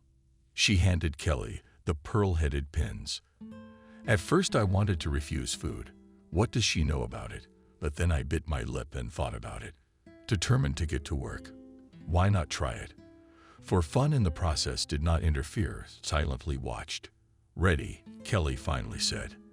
And as you can see, it worked. What she meant to say was that it turned out terribly. What else would you expect from an amateur? But then Clara showered her with compliments that it was original, fresh, and airy. And at the same time, the lines, as the fabric lay, turned out to be strict, perfectly capturing the essence of the mood of the flesh. She photographed the dress, went around it, shooting video, making it. This flew to Rome. What do you mean? It flew to Rome. Kelly Margaret, I sent to my teacher. The girl shrugged and gave me the name of a very famous designer. That it was the same one I did. I asked him for an answer. Does my friend have talent? Or should she look for another calling in life? But Kelly didn't understand how that was even possible, which is what she was doing. By the way, the fact that you learned to be a designer seamstress is a very good thing, because you understand the process of making clothes from the inside. Kelly didn't think about it in that way and only had to shake her head. Next, we talked not only about fashion, but also about the near future. Kelly noticed that her new friend had a very unusual, beautiful name, and she replied that it was just her mom, Rick's father's second wife, whom he took when the first one died of cancer, originally from Italy. That's where the name came from. And then it turned out that the day came very quickly when Kelly was to have surgery. The young woman was naturally worried and fell asleep under anesthesia. She was more sure that she was hopeless than the doctor said. But when she woke up, it turned out that the intervention was successful. And then, in the following days, it became clear that everything was even better than the doctors had originally planned. Kelly was on the mend. Of course, there was still a long rehabilitation process ahead. But still, the main thing was accomplished. Charles, by the way, during all this time with his wife practically did not communicate. He and Kelly called literally a couple times. How's it going? He didn't ask about her health. He only asked about Miranda because he'd been traveling so much for advice. Turns out he's doing just fine living away from his wife. And as Lisa relayed, he's not even sad. Unfortunately, he's been communicating more and more openly with that redhead from the first floor. Kelly, when she found out, didn't feel anything. But in the sense that she realized that her marriage to Charles had been built on a desperate desire to have a reliable, caring man around. It hadn't worked out that way. As fate had shown, love definitely never happened. She just didn't have the guts to admit it before, because she just didn't see any alternative to living alone. But now everything was changing, and Kelly felt more and more free. Lisa, in the time since Kelly had moved into the Smith house, had lived as she had before. Classes with students small their own joys. James, fortunately, as if to realize that marriage is not a joke matter, and it takes a lot of time to make that decision. But once discontent expressed, repeating the words of his mother that youth passes and that to create a family, it is better to think early. You twisted it like that. Lisa at the temple with her finger, rushing a girl into a relationship by insinuating that the girl is getting old. You know, honey, I'm going to think 100 more times after this that your candidacy with your mom on top of it is not the best option. James, blushing like a cancer. He apologized and even brought a bouquet of yellow roses. And yellow roses mean separation. I've heard of that, Lisa grumbled. But she took the bouquet. James was upset. I've known you too long, since the sandbox to be exact. Let's make a deal. If you're really counting on something serious, then just give me the time not to squeeze my soul out, or the friendship we've had these years will start to, excuse me, disappear. James was in agreement. He agreed to everything now. But he was also determined that he would not back down. because on the eve of the action you yourself brought, went to visit Cindy, and in the girl's room, the door was not very open. On the table noticed a bouquet of flowers, something lush like orchids. James didn't know about it, and he got suspicious, because there were no holidays at his beloved's house. So someone must have given them to her. Who? Wasn't it the rich man who took care of her friend? James wasn't afraid to lose, because it wouldn't mean anything to go against a man Lisa had known since childhood. But it still didn't feel right. He wanted Lisa to wear a wedding ring as a married woman and behave accordingly. Lisa herself was busy with something more important than thinking about whether it was time to get married. In the first place, she was watching her friend, and it seemed to her that Kelly might be a victim of something she couldn't quite understand. But it turned out that the wolf's interest was not simple, all this care. And on top of that, Lisa was a little jealous of her friend Clara. Up until now, in fact, she was the only one Lisa had been close friends with Kelly, and the appearance of a new character in the little company was unsettling. And even more so, she didn't want Kelly to fall under any bad influence. One day Lisa was rushing to class with that very student, a student whose parents had rejected her for being late, but had changed their minds. Lisa was triumphant. She was better than that. She hurried through the city, thinking that she should definitely stop by Kelly's to see how she was recovering from surgery. And suddenly, passing by the summer veranda, almost all in the city clothes they are already on it remained hidden, stretched instead of the walls of the canvas of coffee color. She heard a familiar voice. Rick was talking to someone, and Kelly's name sounded. The girl stopped on this side of the end adjacent to the building's summer veranda. There were hardly any passersby, but judging by the sounds, the talkers were sitting at the nearest table. Are the papers ready? Don't worry, a sample contract. I'll send you out tomorrow. What are our people saying? Well, it's a tricky situation, but I think we should take control of the main thing. From what I've heard, then it became clear that Rick met with his lawyer, and they talked about the fact that, it turns out, Miranda is not just Mason's daughter, but also his heir by law. Since Mason had gotten ownership of a not insignificant share of the family business from her father, it seemed to be about a lot of money. But the real shocker was something else. It turned out that Rick was concerned that Kelly, as the daughter's representative, could take over the business. He had no intention of letting that happen, and his plan was such that Lisa became furious and finally stopped respecting the man altogether. A real monster in the guise of a man, whom she had already as stupid as dollars. This man was already starting to, she liked, and those flowers he sent made her heart tingle.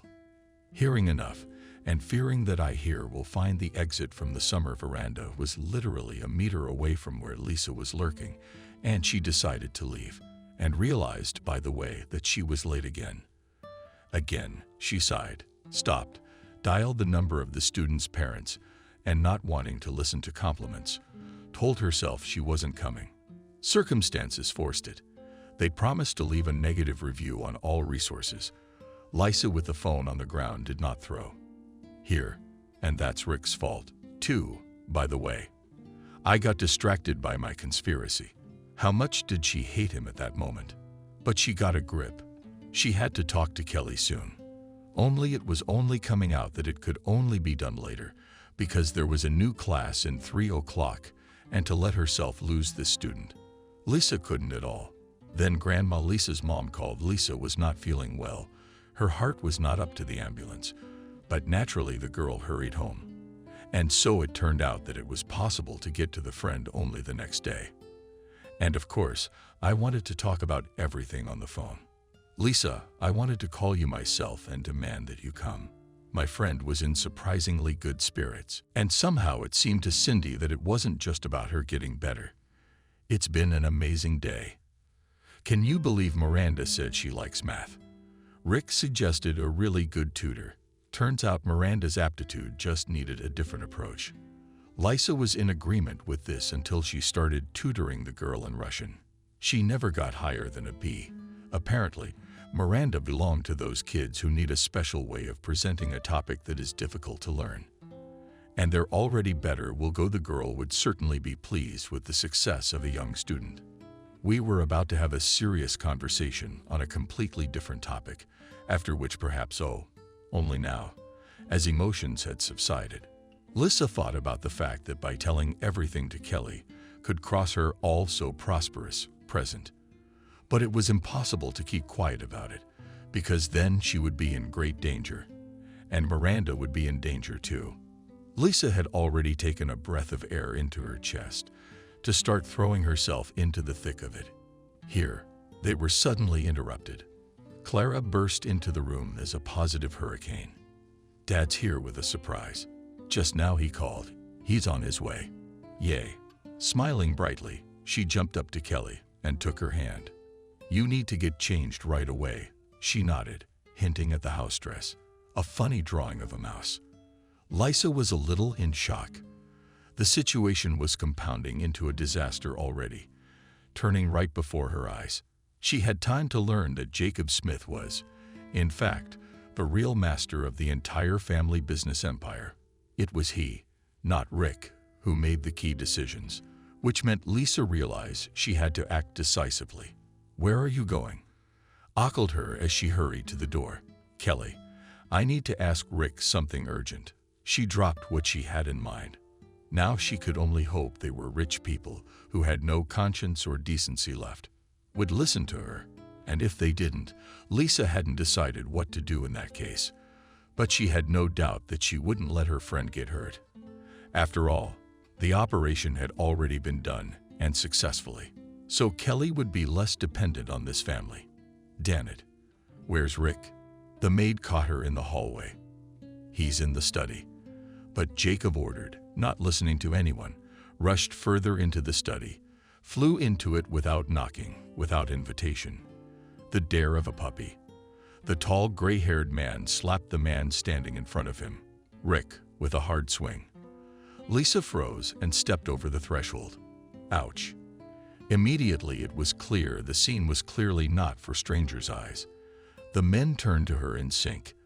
The one who was apparently Jacob, the head of the family, looked unhappy to have interrupted a thorough conversation with a guilty son. Rick, confused, they could see that they were very uncomfortable to be seen in this light. "I told you not to bother." "Who the hell are you?" Coolly threw the man. Lisa girl at first wanted to apologize and go out, but realized that this man, his weakness immediately smells, and therefore with him to deal with. How scary, as if the wolf took human form and is now looking into the soul, thinking about attack or wait. "I'm Kelly's friend," she clarified, and stepped boldly forward. "I know everything. I know what you're up to." That's how the role of the older man bent. He grinned. "How interesting." Interesting. Lisa, who was no longer afraid at all, erupted, and she said everything she thought about Rick and Rick's sinister plan. And then something began to dawn on her. She suddenly, as she considered the emotions, Rick's father's anger, confusion, and vulnerability.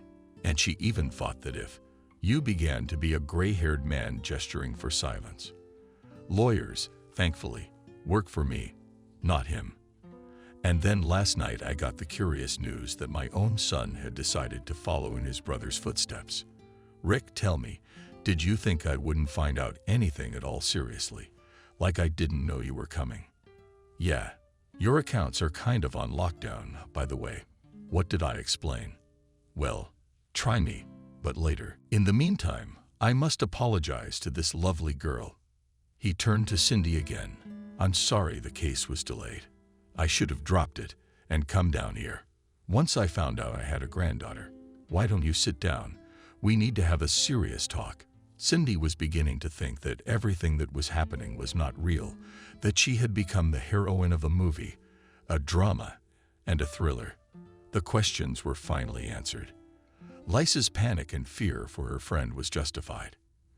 It turned out that Rick was planning to fall in love with Kelly and marry her, as well as adopt Miranda. Thus, he would have full power over the little girl heir to his brother's fortune. And what's more, Jacob Smith stated in almost direct text that his son had no intention of treating Kelly well and with care. Apparently, he wanted her on a purely formal basis. "Dad, but I wouldn't." Rick started to start, but his father gave him a look that made him hesitate and shut up. "I'm sorry, I shouldn't have interrupted. You're not supposed to breathe without my permission now. I'm sure you'd make the poor girl's life a living hell. After everything your brother's done. Does that sound like atonement for his sins? I'm afraid I was wrong. You and he are too much alike. It's been decided. I'll transfer the shares to Clara. What can't you do?" She refused to enter the family business, but she's always been honest. Technically, she can hold the second largest stake after mine. I can't really trust you with it. Look, this is all very important, but it's for you to try and get Lisa's attention back. What about Kelly? You realize she can't now. What are you talking about? The girl. Formally, but somehow it sounded not rude, not dismissive, more trusting, patronizing. Addressed her Jacob. Do you really want your friend to go back to her old life in a poor apartment where that man is waiting for her? I don't believe in fate. I just know that I have a granddaughter, and I don't intend to leave her to her fate. Yes, she's the heir to a great fortune. It just so happens.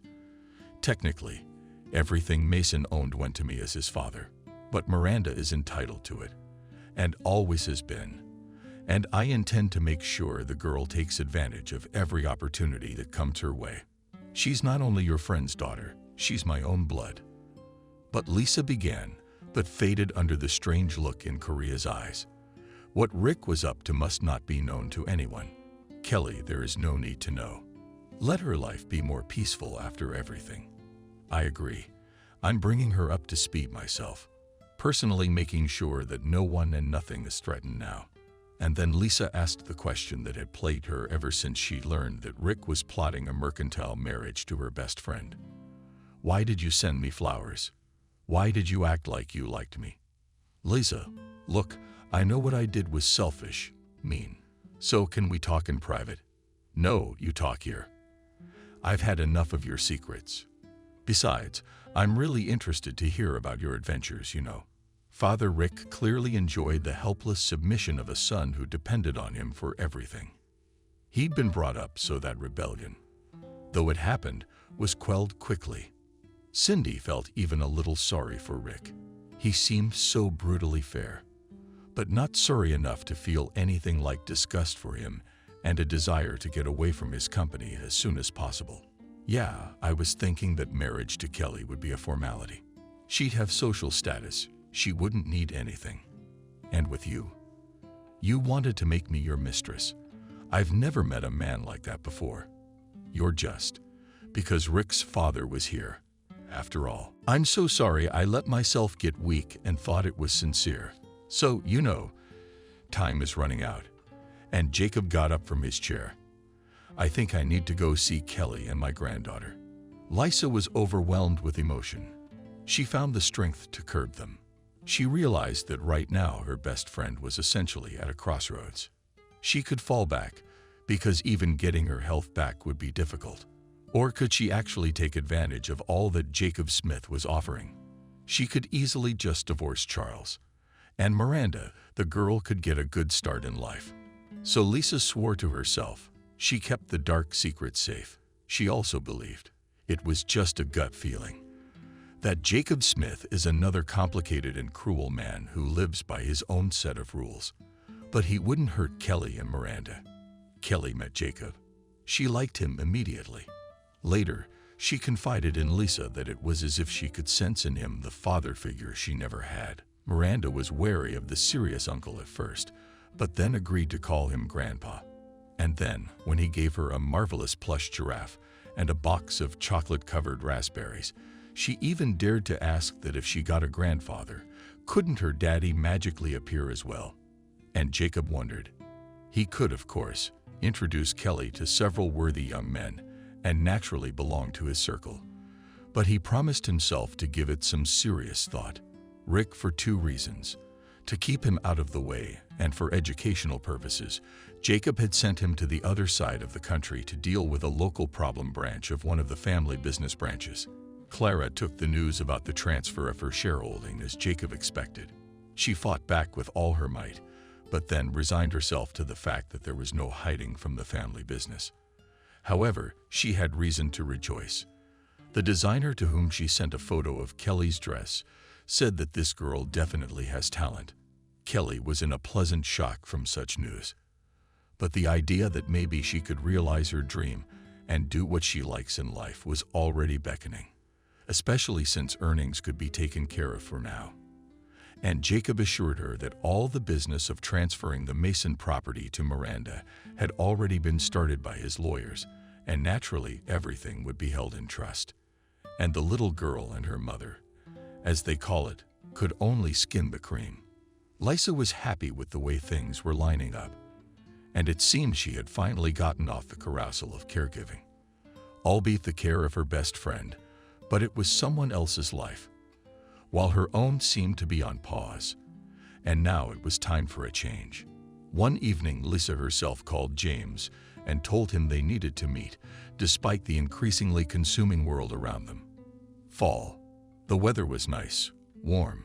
The couple walked slowly down the alley, rustling the leaves. "Do you still want us to get married?" she asked. James stopped, caught her by the shoulders, looked her in the eyes so hard it was clear. "I guess I agree. No offense, but we've been friends for so many years. It's not easy to move on to new ones like this. I'll try. Let's just take it slow. Let's just have a nice romance first. I also want us to learn to understand each other better. Otherwise, it'll be a scandal. Does that suit you?" Maybe not. It was not worth talking about love and the future at all, but Lisa didn't know any other way. James smiled and nodded. "I know I'm not perfect, but I'm glad you're giving me a chance. I'll do whatever it takes to make us happy."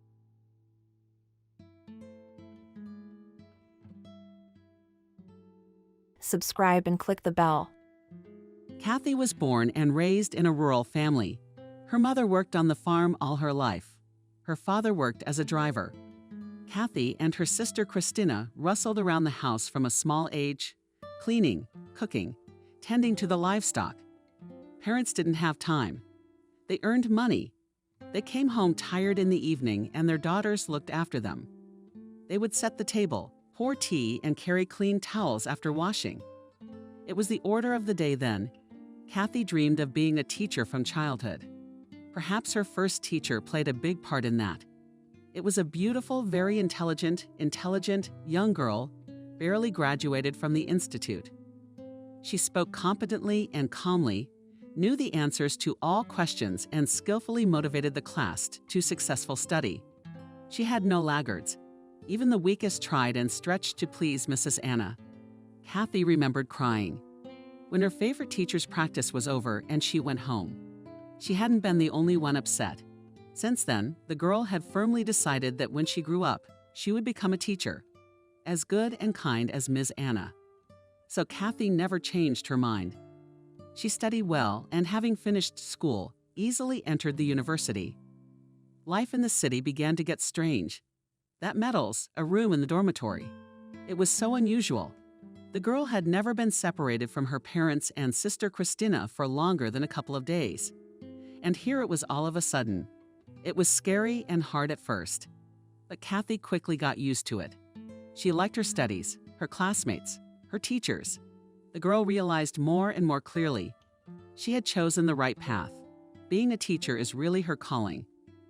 After receiving her diploma, Kathy got the first job in her life. She was taken in the local city school, also in the prestigious language gymnasium. And the salary offered such a young girl could not dream of. Kathy plunged headlong into her work. She liked everything and to teach, and answer the numerous questions of her kids, and write notes for lessons, and deal with interesting and difficult cases for the pedagogical council. A young specialist was noticed and appreciated. It was nice to receive compliments from experienced colleagues. Kathy felt really happy. Christina, her sister, had also moved to the city by then. graduated from the College of Economics. She got a job at a meat packing plant in the administrative office. Even got married, and very happily. James, the son of the director of the plant, fell in love with the pretty young employee. He was from a wealthy family, handsome, educated, witty. Perhaps his parents were at first against the bride's misbehavior from the village. But after recognizing her, they grew to love and accept her. Of course they did. Beautiful, hardworking, faithful, kind. The young lived in their own apartment, which had 3 spacious rooms and a huge loggia. This miracle was given to them at the wedding by James's parents. Kathy was sincerely happy for her sister. But her personal life was not going well. Back in her university days, Kathy had several failed romances. They all followed the same pattern. First, the girl became enchanted with the next suitor. She began to see him as an ideal man. Prepares in her mind for marriage. Then came the epiphany.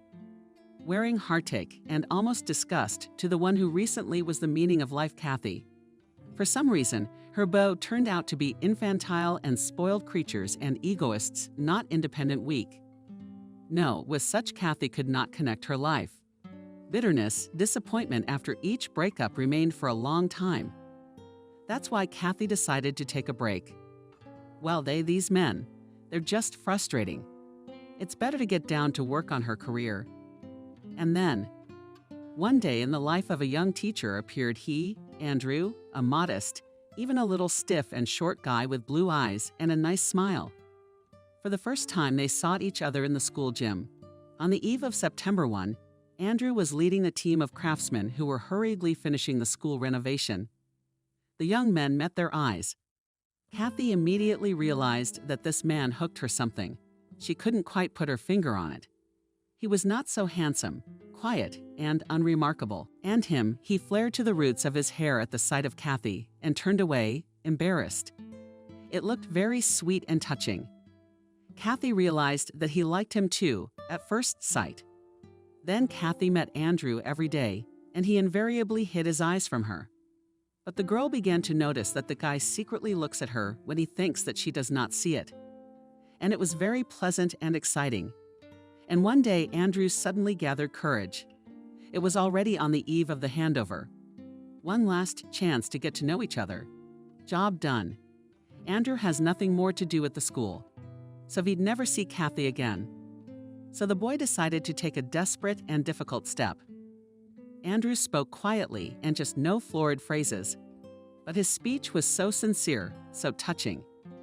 Kathy, of course, melted and agreed to go out with the guy. Andrew did not even realize that she had been waiting for this invitation for a long time and was beginning to worry that she would never get it. And what to do then? She wasn't going to hang herself around his neck. Andrew invited Kathy to the movies. The girl was not worried before the first date. She could see that she really liked Andrew. She felt warmth coming from him and therefore was sure that their meeting would go as it should. If only Andrew would relax a little. He's very shy.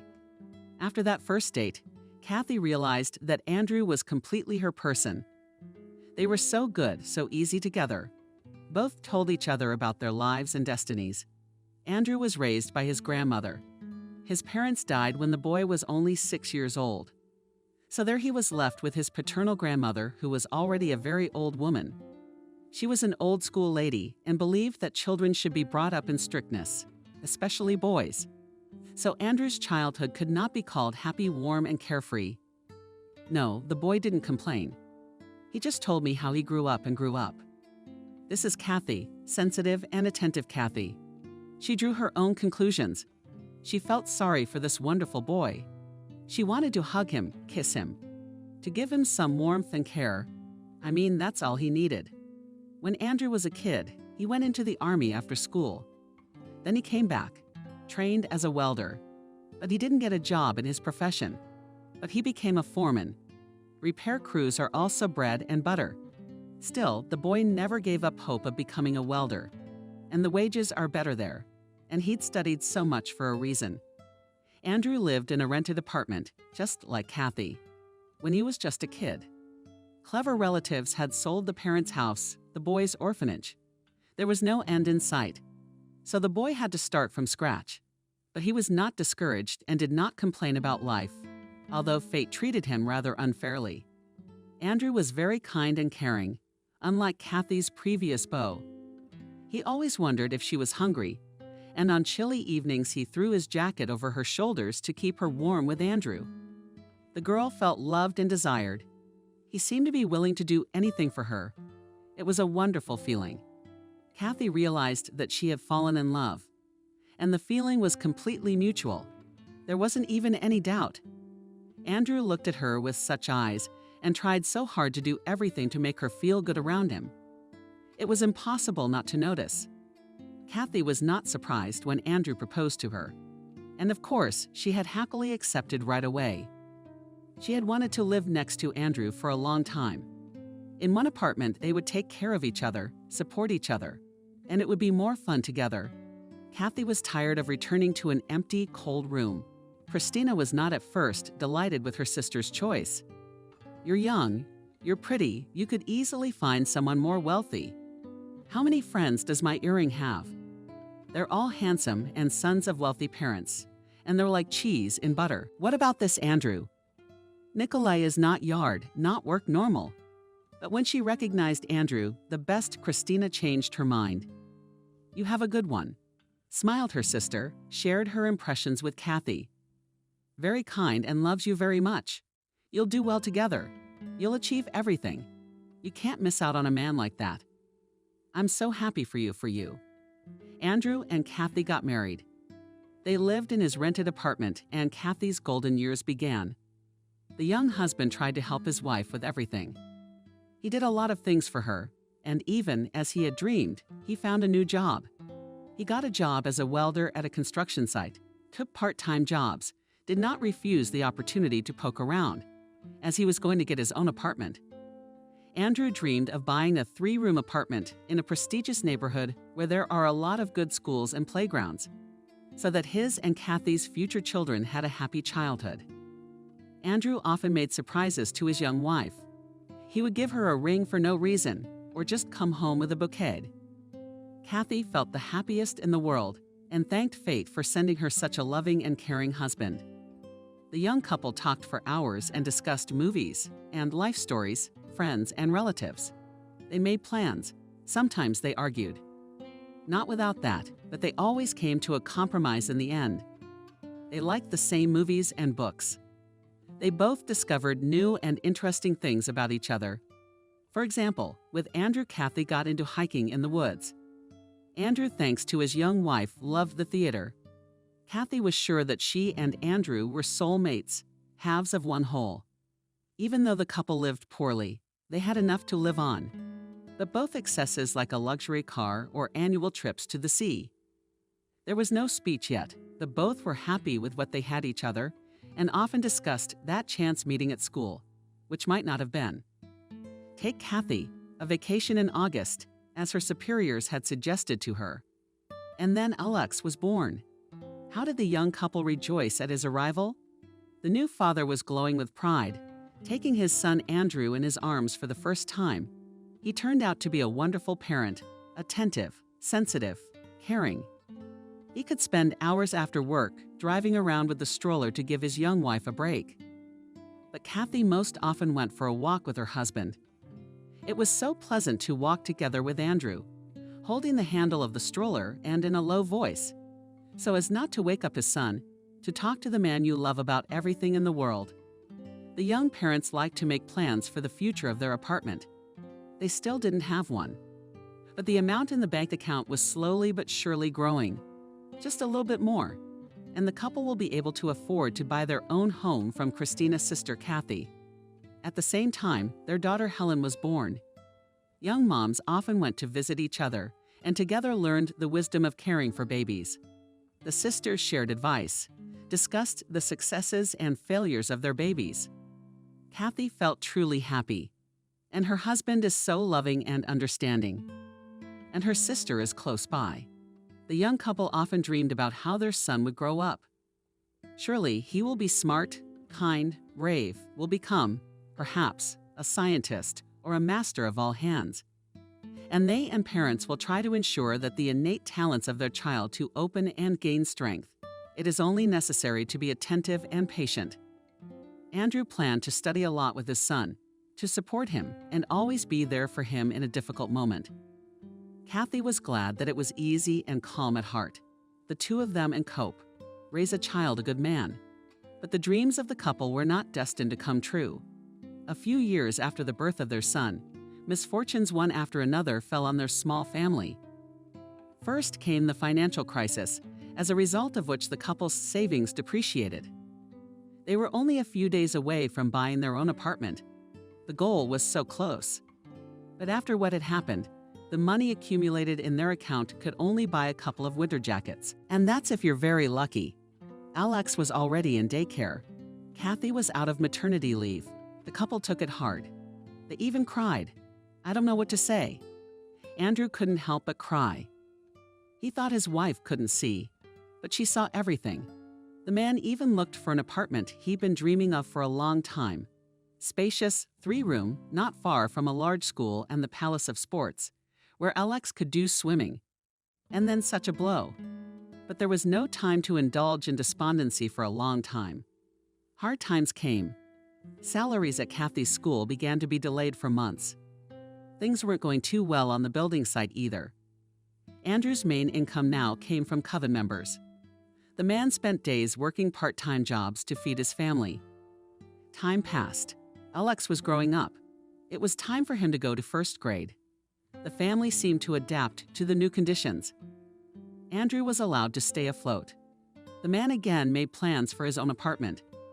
There were hopes for a better life. A happy future loomed ahead. And then tragedy struck at the construction site.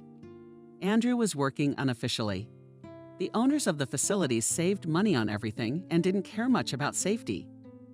Andrew knew he was taking a risk, but he was always careful and acted as carefully as possible.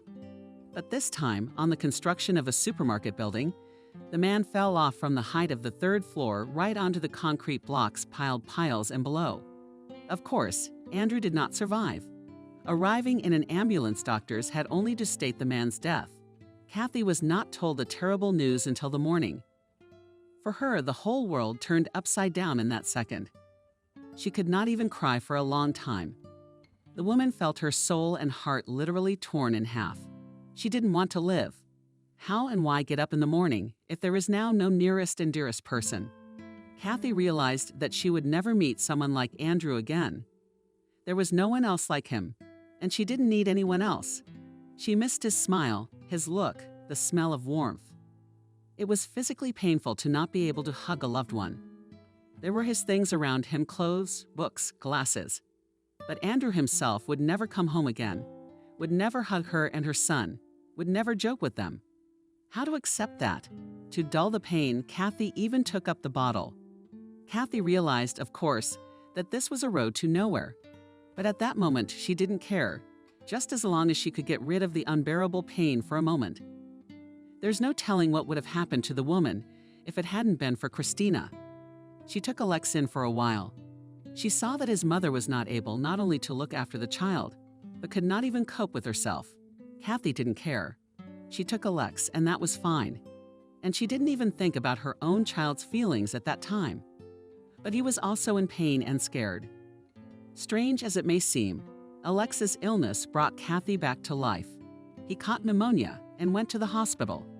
Christina came to her sister in tears to tell her what had happened. She felt guilty. She hadn't looked after her nephew. He had a high fever and was delirious. The doctor and I thought it was stress at first. After all, the father's dead and the mother's in a state of confusion. But then it became obvious it was more serious than that. He was in intensive care for 24 hours. He seems better now, but the doctor says it's too early to relax. And your drinking, it's a threshold to get back into life. You can't go back. Now we're going to lose another boy. This situation brought Kathy back to life. She was more scared for her son than she'd ever been in her life. She pulled herself together, stopped drinking. She got her job back. And of course, she became a caring and loving mother again. Every day, Kathy went to visit her son in the hospital. At first, she stood under the windows, and then, when Alex was allowed to go out, she walked with him for hours on the hospital yard. Alex grew up immediately. Trouble had turned a 7-year-old boy into a little old man with sad eyes. He was surprisingly thin, pale, and silent. Looking at her son, Kathy realized that he was under deep stress. Her baby is traumatized. He needs a strong mother. And she, Kathy, took risks to remove drowned in her own grief, forgetting about the native man, so much in need of her support. Kathy has been the perfect mother ever since. Attentive, totally focused on her son caring. In the city, Kathy couldn't hold on. It was too expensive to rent an apartment. The woman didn't make that much money. She had to return to the village. Father was already gone, and his life was taken away by a heart attack 2 years earlier. And my elderly mother was in great need of support and care. It was already hard for her to cope with the household on her own. So Kathy's move came very well. Alex went to the first grade of the village school. Kathy got a job there as a teacher, but soon she had to think about changing jobs. The salaries in that school were very different from the salaries. In the city gymnasium on such crumbs was simply could not live, and Kathy had to pull the child alone on his feet, to put him on his feet. And then a neighbor, Aunt Nura, offered a good auction. Her nephew had a point at the central market in the city. He sold clothes and shoes and accessories. He needed a salesman, someone decent, someone he could trust, a salary. Aunt Tyrin, the nephew, promised a good one. He also offered a percentage of the proceeds. 2 by 2, Kathy was also quite satisfactory. It was hard, of course, to part with the dream job. After all, teaching kids is Kathy's true calling. The woman knew from childhood what she wanted to be. But what can you do when times are so hard? They've got to eat something with Alex. What wouldn't you do for a child? With great regret, Kathy left school. She missed her students, her coworkers, and her school life for a long time. Her heart sank every time she saw uniformed children on the street. But Kathy was facing new realities. Working the market was hard. Capricious customers, who themselves do not know what they want, scandalous traders. Competitors, heavy financial responsibility. And the road took a lot of time and effort. All the same, in the days when Kathy went to work, she had to get up neither light nor dawn and walk almost 2 kilometers to the nearest stop, through which the bus to the city. But the paycheck was good. Now Kathy could buy her son and beautiful clothes and toys. And even to the sea, they flew to the resort every summer. And her mother helped to look after her son. She was already, of course, very old. But she had enough time and energy for her grandson. Kathy often went to visit Christina. She did not work, was busy with the house and her daughter could afford. Her husband earned enough to provide for the family. Christina often felt sorry for her sister. How did your fate turn out? You work like a horse, spinning as hard as you can. I even feel awkward about being a housewife, and you. Everyone has his own fate, sighs Kathy. I'm not complaining about mine. We all have something for nothing. Kathy was genuinely happy about Christina's life.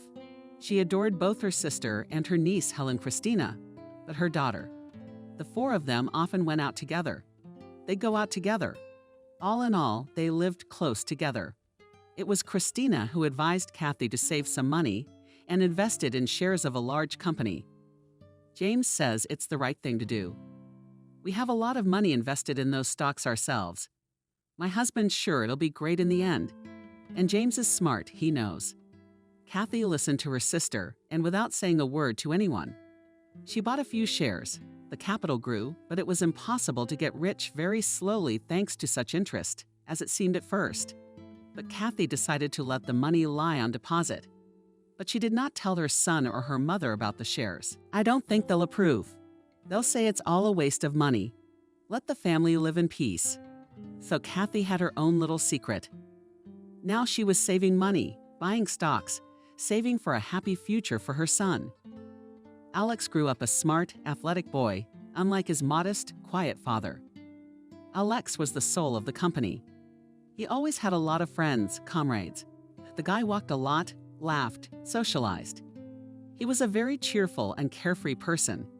Kathy, looking at her son, was happy to see what kind of a guy grew up: confident, brave, smart.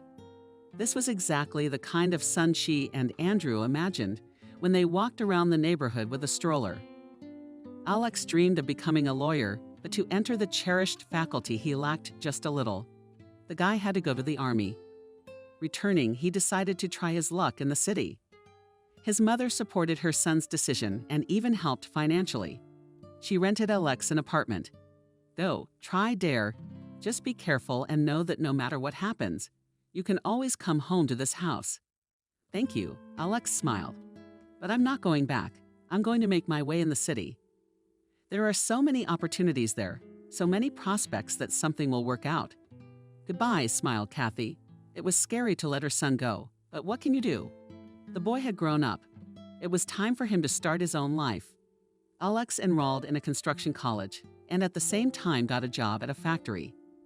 He studied, worked, and paid for his own apartment.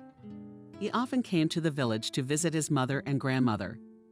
He always showed up with gifts and funny stories. Kathy's mother had completely given up.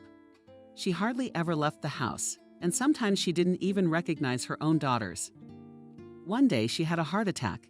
Kathy called an ambulance. Mom was taken to the hospital. The old woman never came back. What do you want age? The doctor sighed tiredly. No one is eternal. Kathy and Christina organized a funeral in the village.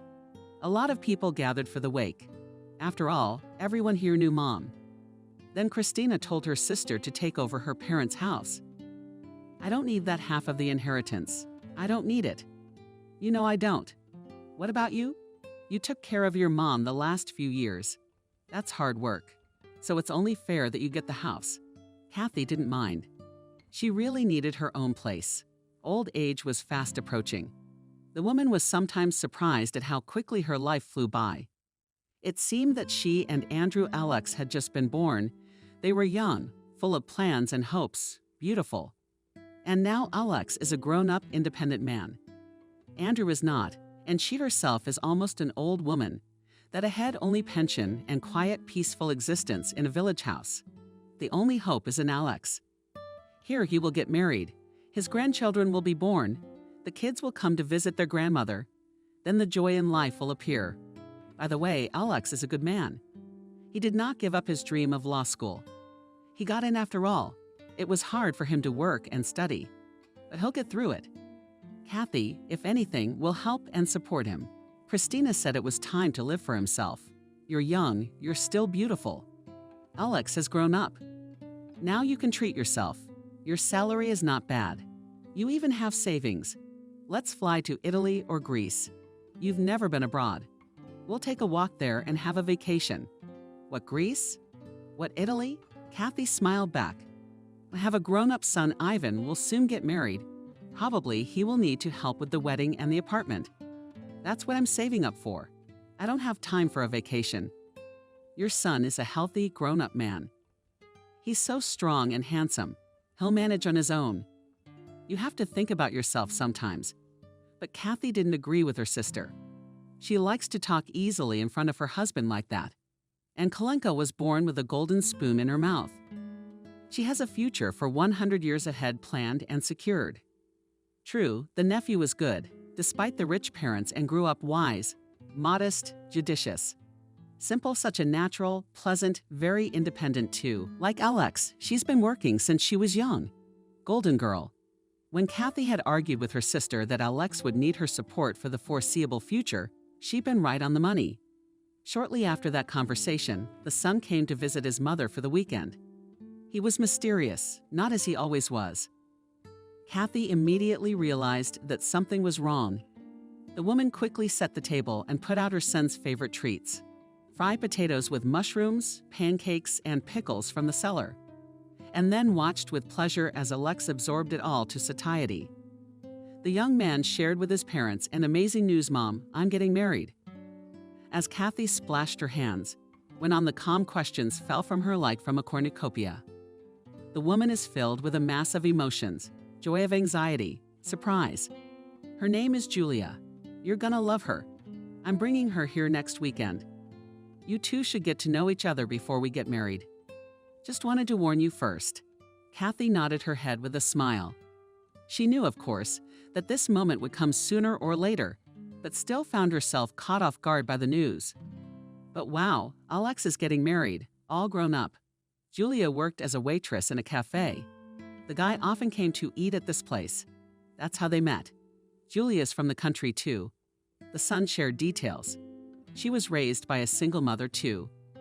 See how much we have in common. Julia came to the city to go to law school. Another amazing coincidence. She dreamed of working for the police, helping to catch criminals, but she's so frail, so thin. What kind of policeman would she be? Julia didn't make it. She failed her college exams, but the girl did not want to return home to the village. What would she do there? She grew up in a small remote village in a poor family. Her mother had 5 younger children besides her. Julia didn't want to go back to her old life, so she got a job as a waitress in a cafe. She rented a room in a dormitory and lived on her own, working slowly. How long have you two been together? 6 months almost made Alex smile. From that smile, Kathy realized that her son was head over heels in love. She's nice. Takes care of me. She cleans the house. She cooks. I mean, we've been living together for 4 months in my rented apartment. I proposed to her the other day. That's how Kathy got through.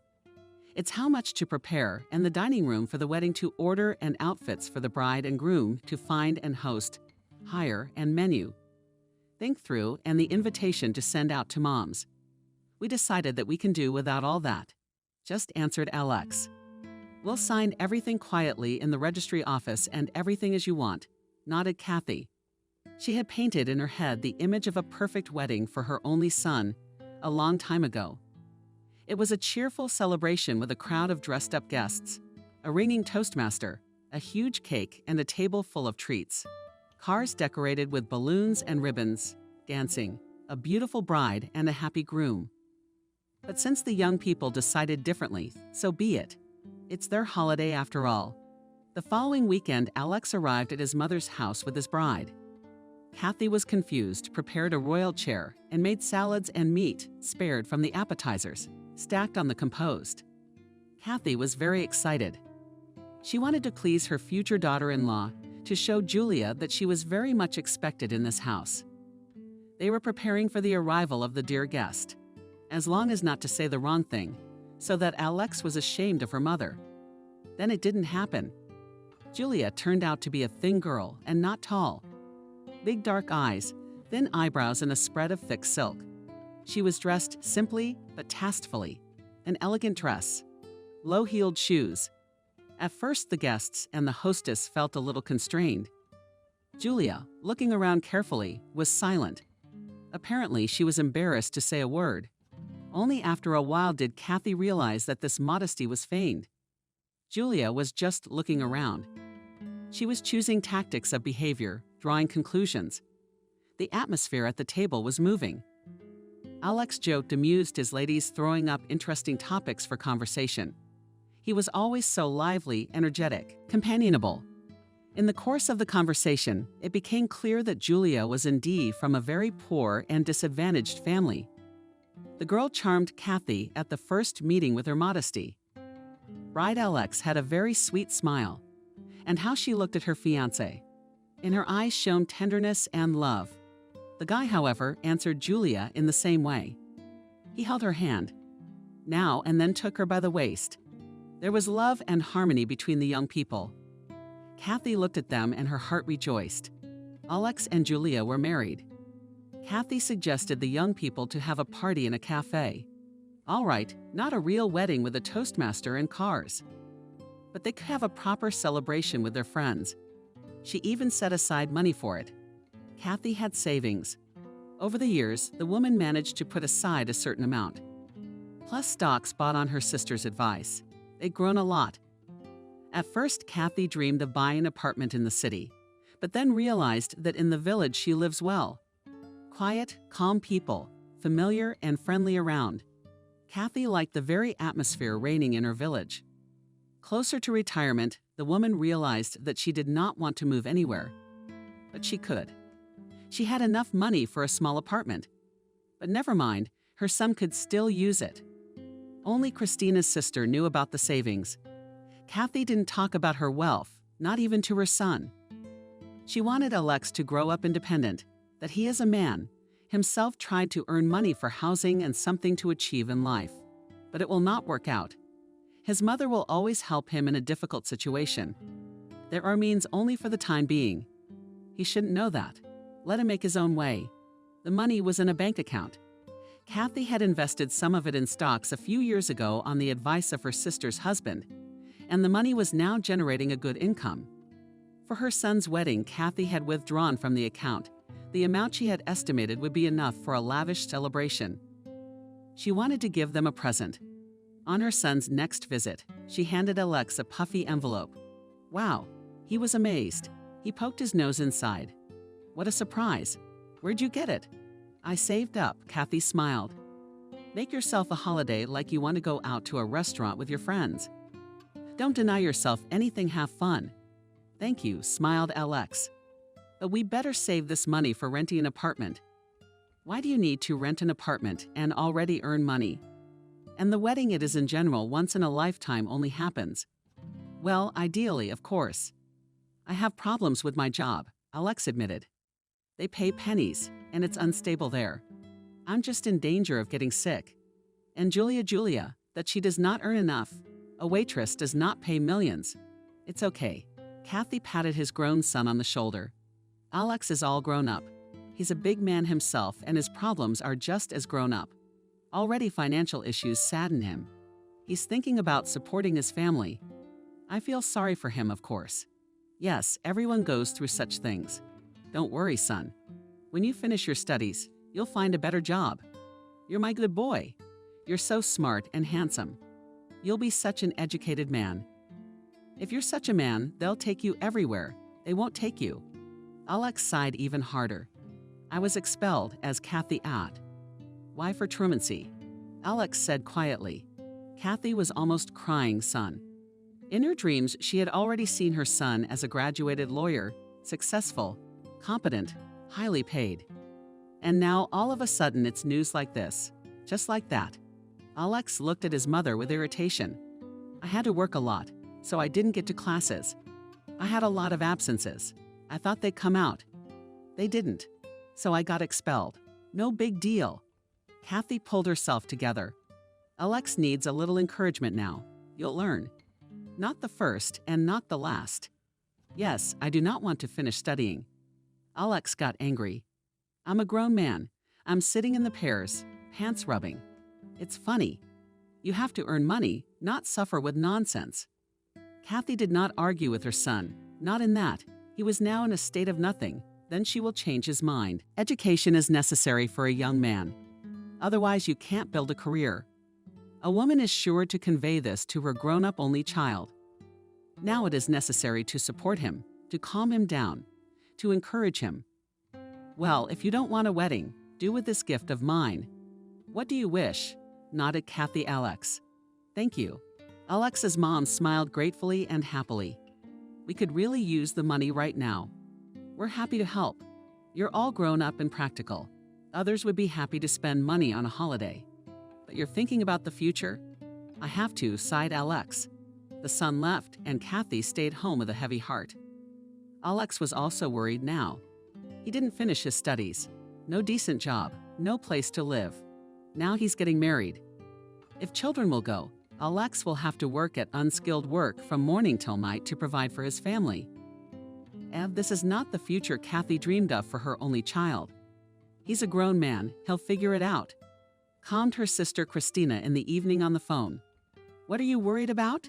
You've done everything I asked of you. It's up to him now. Maybe give him money for an apartment. I've consulted with anyone. It's easier. The young will at least pay for the rent. Let him pay. The older sister objected. Don't even think of mentioning that money now. They'll sit on their necks and weigh their legs down. But they'll try to climb up. Maybe they'll succeed. You can always give them the apartment. It's not time yet. You are right, you, Christina, are right completely, of course, grinned my sister. And you come to visit me. Tomorrow come to the movie with you, go to a cafe. Sit. You need to unwind. Again, Christina, you're right, smiled Kathy. What a blessing that she has such a sister, a close person who will always support and cheer up. Alex and Julia got married. The signing took place in the city registry office modestly and quietly. Kathy, Christina with Rudit, and two of Julia's girlfriends attended the ceremony. Then a small group of people modestly celebrated the events in a cafe. We sat only a little. We made a few toasts to the newlyweds, gave the newlyweds presents, and dispersed. Julia had to go on shift. Alex was waiting at work, too. Kathy stretched out disappointedly when she and her sister were alone. The women decided to do a little shopping. Come on, young people don't care now. Christina waved away carelessly. As long as they lived well. Did Alex live well with Julia? Kathy had no idea. The son tried not to talk to his mother about it. It was awkward for her to ask, to pry into the soul of an adult. The young people came to visit occasionally. Julia behaved politely, but coldly and aloofly. Kathy noted that the young couple seemed to have a good relationship. Alex's job was not going well.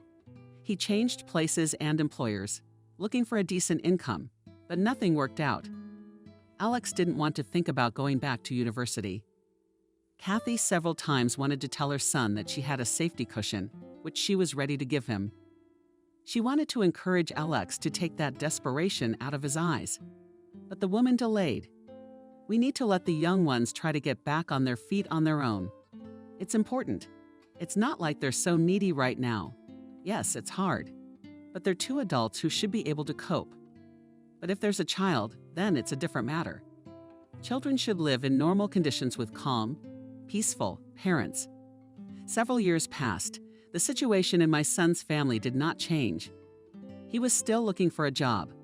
Alex, from a cheerful joker of a joker, turned into a frowning man. Kathy thought it was because of money problems. But one day she accidentally witnessed a conversation between her son and Julia. The couple came to visit Kathy Petrovna. Lately it happened less and less often. The woman went to the kitchen to take out of the oven forbidden with apples goose. And when she returned with a tray in her hands, she managed to witness an ugly scene. You're just a lowlife. Julia looked at Alex with dislike. You can't do anything. Married Andrew. He gave her a cool phone for her birthday. And they're going on vacation to the Emery soon. And you can't even find money for a spa for the woman you love. We're about to be evicted from our apartment for non-payment. Alex silently lowered his head. He had nothing to object. Probably the young man felt at this moment really full of nothing. Kathy's heart squeezed with pity for his son. Wow, Julia often humiliates him like this. Once when she was visiting, she couldn't help herself, and the son was too used to hanging his head. He wasn't even surprised and didn't even try to defend himself. Julia's a real piece of work. He's so modest and pretend at first. And herself. Kathy had a hard time pulling herself together. You can't show your true feelings about the situation. In fact, she must pretend she hadn't seen or heard anything. Her interference will only spoil everything. Julia will then have the opportunity to call Alex a little son. But of course, she's going to give her mother-in-law a run for her money. That's for sure. No, let them deal with it themselves. They're adults. For the rest of the evening before the young ones left, Kathy stayed neutral.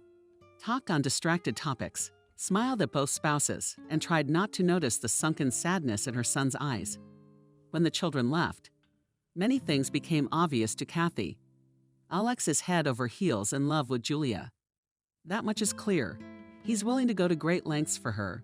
He tries, he fights, but he can't get anywhere. Largely because Alex never finished his studies, and he didn't finish his studies just because of Julia. The guy has to work hard to provide for his lover's needs. Kathy got herself back. You have to be objective. It was still Alex's choice to drop out of university and get a job. Yes, a lot of it was out of a desire to please Julia. But Alex made the decisive step himself. How and how to help his son now. Kathy thought again about the money in the account. Should she give it to Alex? Let him buy an apartment. Julia would be delighted. She approves. In serious matters, Kathy is used to consulting her sister. Jana called her. You're crazy, Christina exclaimed after hearing her sister's reasoning. Under no circumstances do not buy an apartment now. Don't you realize that it will be considered as jointly acquired property in marriage? They've only been together a week. What if they get a divorce? Julia would take half of it without blinking an eye. I understand if they had kids. Then at least the grandkids would get everything. And now it's going to someone else. You worked hard. You didn't earn money for this spinning your tail. Oh, it's hard being the mother of a grown son. Kathy sighed. She realized her sister was right again. So many nuances to keep in your head. It's not easy being a mother at all, her sister parried. But it's nice sometimes. A few more years passed. Kathy saw that her son was unhappily married. Alex was still looking for a decent living. He did all sorts of things, and Vaktang, and already worked, and tried to open a business, and worked as a trucker, but nowhere for a long time. What was going on? The company went bankrupt, or he didn't pass the medical examination. Finally, Alex gave up. Tired. It's hard to work and be disappointed. One day he came to his mother suddenly, unannounced, alone. We are not pulling the life in the city, he sighed. It's expensive for us. We'll come back for the first time with you. We'll live. You don't mind? No. Shook her head in surprise. That's good, nodded Alex. In that case, we'll come next week. Kathy was at a loss after her son's departure. Are they going to live together here in the village? What kind of a strange decision. There are no jobs here. What Alex and Julia are counting on. But the woman did not argue with her son. She saw that he's already having a hard time. All right, let them try. They are probably just looking for a way out of a difficult situation. They're also considering a life in the countryside. Well, we can do that, since the city didn't work out. Life together with Alex and Julia began with the division of territory. Mom, we will live in the living room, said Alex. Why? Kathy was surprised. She had prepared for the young corner of her bedroom. In her opinion, it was the most cozy room and remote. The young people would live more quietly there. Living room, Kathy liked to rest here watching TV, and the neighbors often dropped by.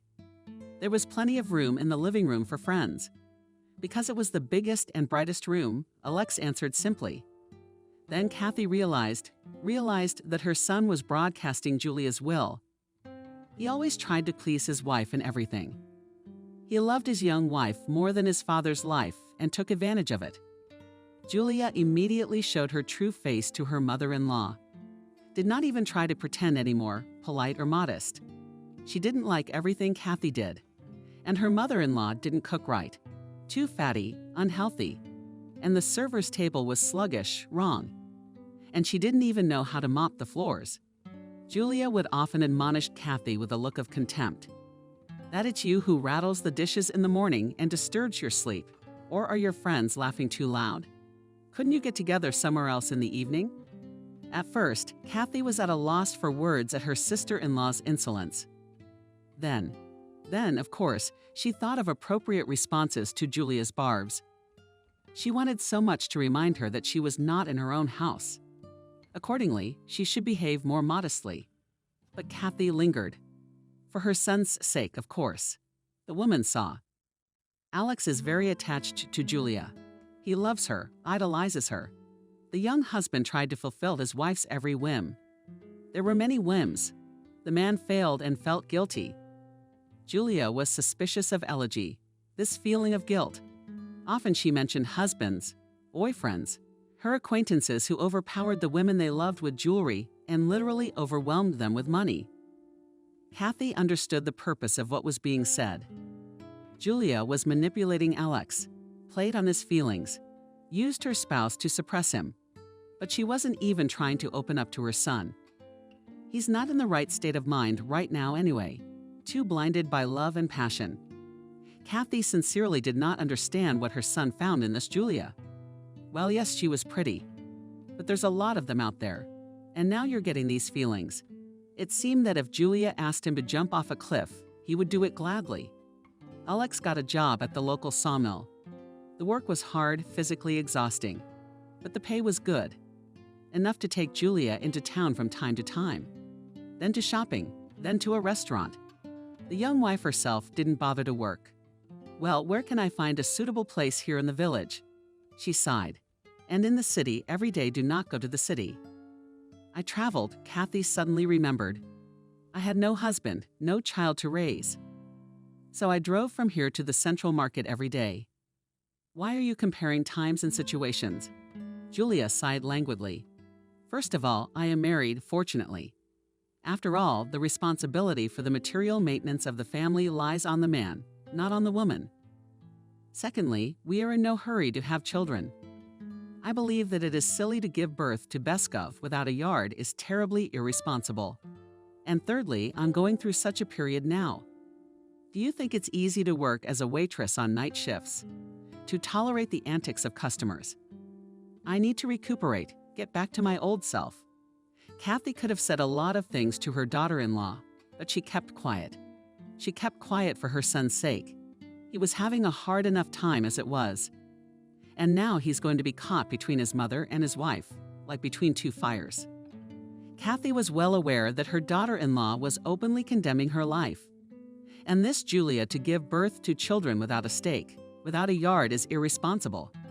I mean, that's a stone to her head. When did she and Andrew have Alex? The young family didn't have their own place yet. That's what the daughter-in-law was implying. The longer the young lived at Kathy's, the clearer the woman realized Julia manipulates Alex, makes him dance to his own tune, uses the spouse. The son is the one who is in love with the young beauty, put on the other in front of his eyes and left the spouse. Turns this situation in his favor. Julia herself clearly does not nourish a colleague any tender feelings. This is evident from her irritation, her dislike of the other look at the spouse. According to gestures, yes, a lot of them, these indicators, and how only the son does not notice. So why is Julia still with Alex? The answer is simple. Who else would work so hard for her? Where else would she find someone so loyal and obedient? Such a feeling as Alex has for Julia is rare, and the girl understands it perfectly well. She will try to make the most of the situation. And if suddenly there will be a more interesting option, she will easily leave Alex. Being confident in her own power, Julia behaved rudely with her mother-in-law right in front of Alex. The daughter-in-law must have realized that Kathy could see right through her. It was infuriatingly annoying and frightening, apparently. And how did Julia look at her mother-in-law? She felt superfluous in her own house, arrogant, full of contempt. Looks, shelves, remarks, reproaches. To have less contact with her daughter-in-law. Kathy now went to visit her neighbor herself. She also often traveled to her sister's house and even stayed overnight. Christina, of course, advised to put the initial Julia in her place. It's your house, after all, shook her sister's head. Remind her of that. Let them think about it now. Tell them you were separating. You were looking for a place to live. Otherwise, she's living on her own, and she's got a lot of nerve. I'll talk to her myself, if you're uncomfortable. No. Kathy waved his hands. No way. Alex is always on her side. It's hard enough for him. He didn't need to add to his frustration. Alex really did blindly believe everything his wife said. Kathy tried to be as polite as possible. I kept silent in response to her nibs, remarks. My sister-in-law uncomplainingly cleaned her plates, tolerated her reproaches. But Julia, apparently, still complained to her husband about his mother, put in an unsightly light. Mom, why are you picking on her? Sometimes the son would start a conversation. Julia is a wonderful woman, I love her. You mustn't think of her as an enemy. Try to make up with her. I didn't have a fight with her, Kathy tried to justify it. I'm trying not to talk to her at all. Any conversation turns in her direction, and she makes me her number one enemy. That's what it's all about. Alex shook his head sadly. Julia says so you despise her, or do not notice, or come to reproach. The third is not given. Why do you make her work in the kitchen? Julia was going through a rough patch. She needed a vacation. So I just reminded her to clean up her plate. No one's making her work. I serve you myself. Alex looked at his mother with a sad look, and Kathy realized that everything is useless. He still will not believe that his wonderful Julia systematically turns the life of her husband and mother-in-law into a nightmare. Maybe he'll get to Alex someday, but not now. Julia masterfully turned Alex against his own mother, against the person who sheltered the couple in her house, gave them shelter, who, in fact, feeds them. Since Alex earns pennies at the sawmill, and the lion's share of his salary goes to pay off loans. In the city, the couple had managed to rack up loans that they now had to pay off. It was frustrating and painful. Kathy saw no way out of the situation. She only hoped that Alex would sooner or later see the light. Sometimes she wanted to kick the insolent youth out of the house, but that would mean losing her son forever. Julia manages to turn Alex against his mother on the spot. And here, if she throws them out of the house at a difficult moment. There's a lot of drama to be had here. Shakespeare would be jealous. And this house, to be honest, belonged to Alex when her mother died. Kathy suddenly realized that such things usually happen suddenly. Yes, Mom was sick. She needed help, but there was no sign of her leaving so soon. Kathy thought about it a lot, because she might one day be gone just as suddenly. And then how would Alex be left with? The inheritance was 6 months away. Suddenly some other claimants for this house will show up unexpectedly and heirs. My father had a complicated relationship with his relatives. Anything's possible. To protect Alex, Kathy, who was at that time the only owner of the house, wrote a gift deed to her son, and that was it. Her soul was at peace. Kathy was used to living for her only child. She did everything for him. Now the house officially belonged to Alex. And the son knew it was true. At the time, Alex thought he wouldn't need the inheritance. He planned to settle down in the city, buy a nice apartment, that he's some country house. Who knew it would turn out like this? Kathy decided to be patient. It cost her a lot of strength to keep her temper in check and not take it out on Julia. And it wasn't good for her health either. But for the sake of her son, she could bear it as long as Alex was happy. If not for Christina and her sensible advice, Kathy would have spent all her savings on an apartment in the city for young people. But her sister was right. The woman understood that now more than ever. Julia doesn't like Alex. It's obvious. She's using him. If Alex buys an apartment, which will be considered jointly acquired property, the young spouse will immediately demand a divorce, and she will legally take half of the housing with her into her new life. And this is very good money. Well, no, we'll not wait, Julianka. Alex won't be blinded by this strange love for ages. Someday he'll see the light. That's when he'll need an apartment in the city for his new life. Too bad he can't get out of the house for free. Kathy had to put up with the antics and unfair reproaches of his sister-in-law. There was no end to it, but the woman understood. Now she's in no position to change anything. Christina, seeing that her sister was having a hard time, suggested we go on vacation together. Why don't we dispel all Kathy's phone calls and go sunbathing? We'll swim in the sea. We'll go on excursions. It'll be great. Go for it. In the end, Kathy gave in. She really needed a break from everything that was going on at home. Young people, let them live in the village house. Julia would have to cook and clean. They've spoiled her. Doesn't even help with the plate. She sits at home all day and the phone hangs out and watches soap operas. Julia, of course, expressed her opinion about Kathy's vacation. There is no money in the family, and some people go to resorts. She replied, somehow to Alex's remark that his salary has been cut again. But here even the man who had angelic patience and in love with his wife could not stand it. Julia, what do you care? Mom earned it. She has the right. What about us? We have never been anywhere with you, and we'll make money. I promise. Kathy hid in her room without saying anything. She didn't have time to get into an argument with her sister-in-law. Things don't pack themselves. It had been a wonderful trip. Kathy and Christina rented a house in a small village by the Black Sea. The sisters walked a lot, swam in the warm waves, sunbathed, went on all sorts of excursions. Kathy once took a risk and realized an old dream. Took a ride on a hydrocycle with a young and reckless driver. The spray in the face, the dizzying speed of the endless sea surface. So scary and so much fun. It's never been at the same time. What's their sea and excursions? The sisters even went to discos at night and danced as in their youth. Do not despair. Thank you, Christina, for pulling me out. Sincerely enjoyed Kathy. I feel like I'm 10 years younger. By the way, that's exactly what it looks like. Christina smiled. You look better, more rested. You look great. And so it was. For the first time in years, Kathy liked herself in the mirror. She had a fresher glow. And most importantly, there was a sparkle in her eyes and life and energy in her face. Kathy felt that she had left behind all the problems and the cranky, demanding daughter-in-law, and the unsettled son, and the endless squabbles in the kitchen. There was a powerful reset. The woman felt strong, beautiful, and energetic. The world seemed bright and welcoming. Only good things were thought of. One day, the sisters came late and admired for a long time unusually large stars and bright yellow moon, which left a clear path on the sea surface. Beauty stretched out Kathy. It certainly was, agreed Christina. It's a shame, only to go back tomorrow. I can't believe it. I love it here so much. Another life, another world. It's back to the same old thing. It's driving them away. Christina couldn't take it anymore. Sitting on your neck and getting hard. She's sad. She'll wait for me. I'll come and clean up your mess.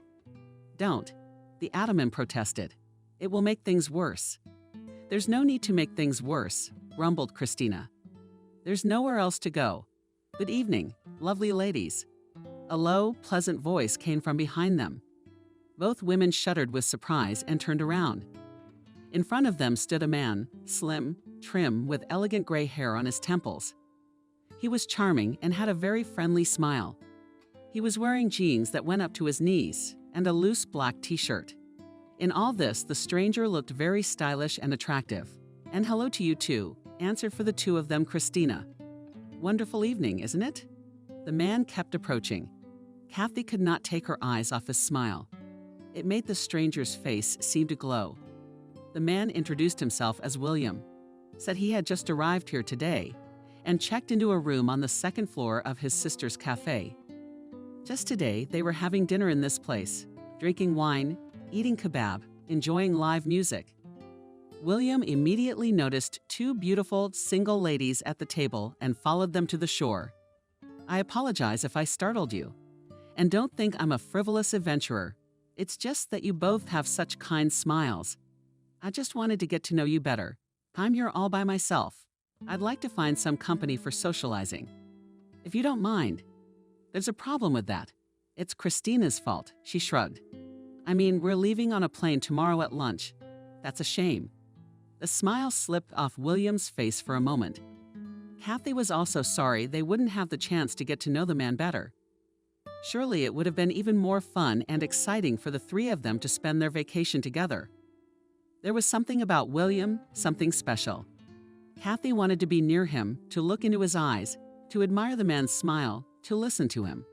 Strange, the woman didn't remember anything like that happening to her in the last 30 years.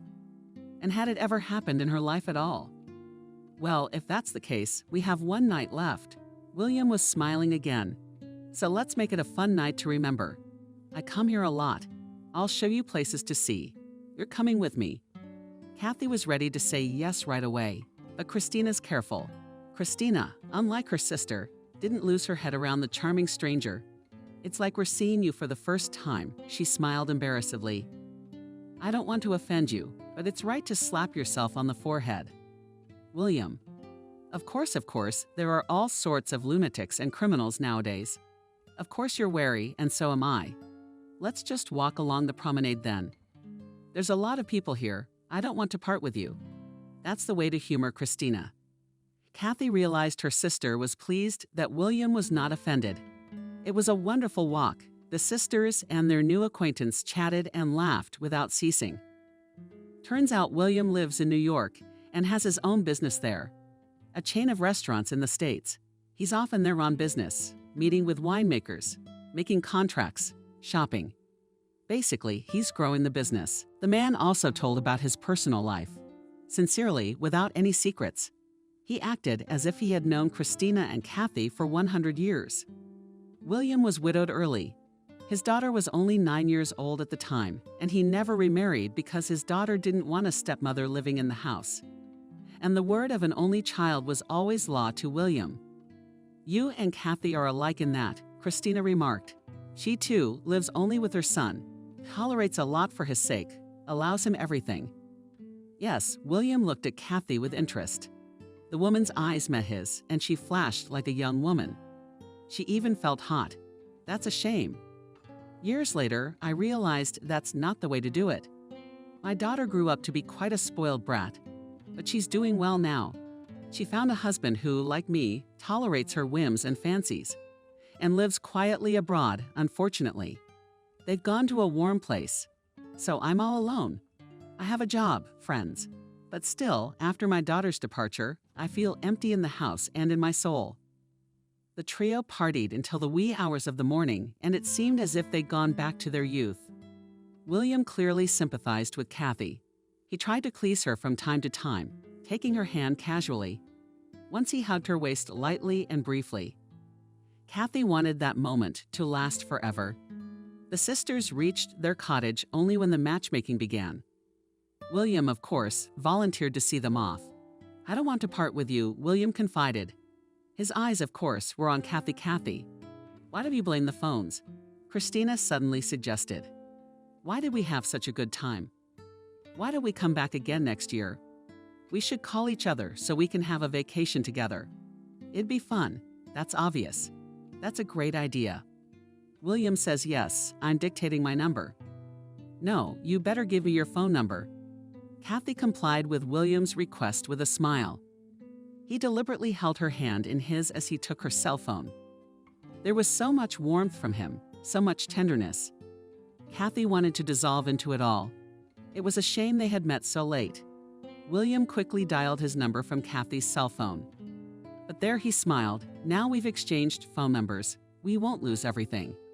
"Great," nodded Kathy. And she knew perfectly well that this phone exchange meant nothing.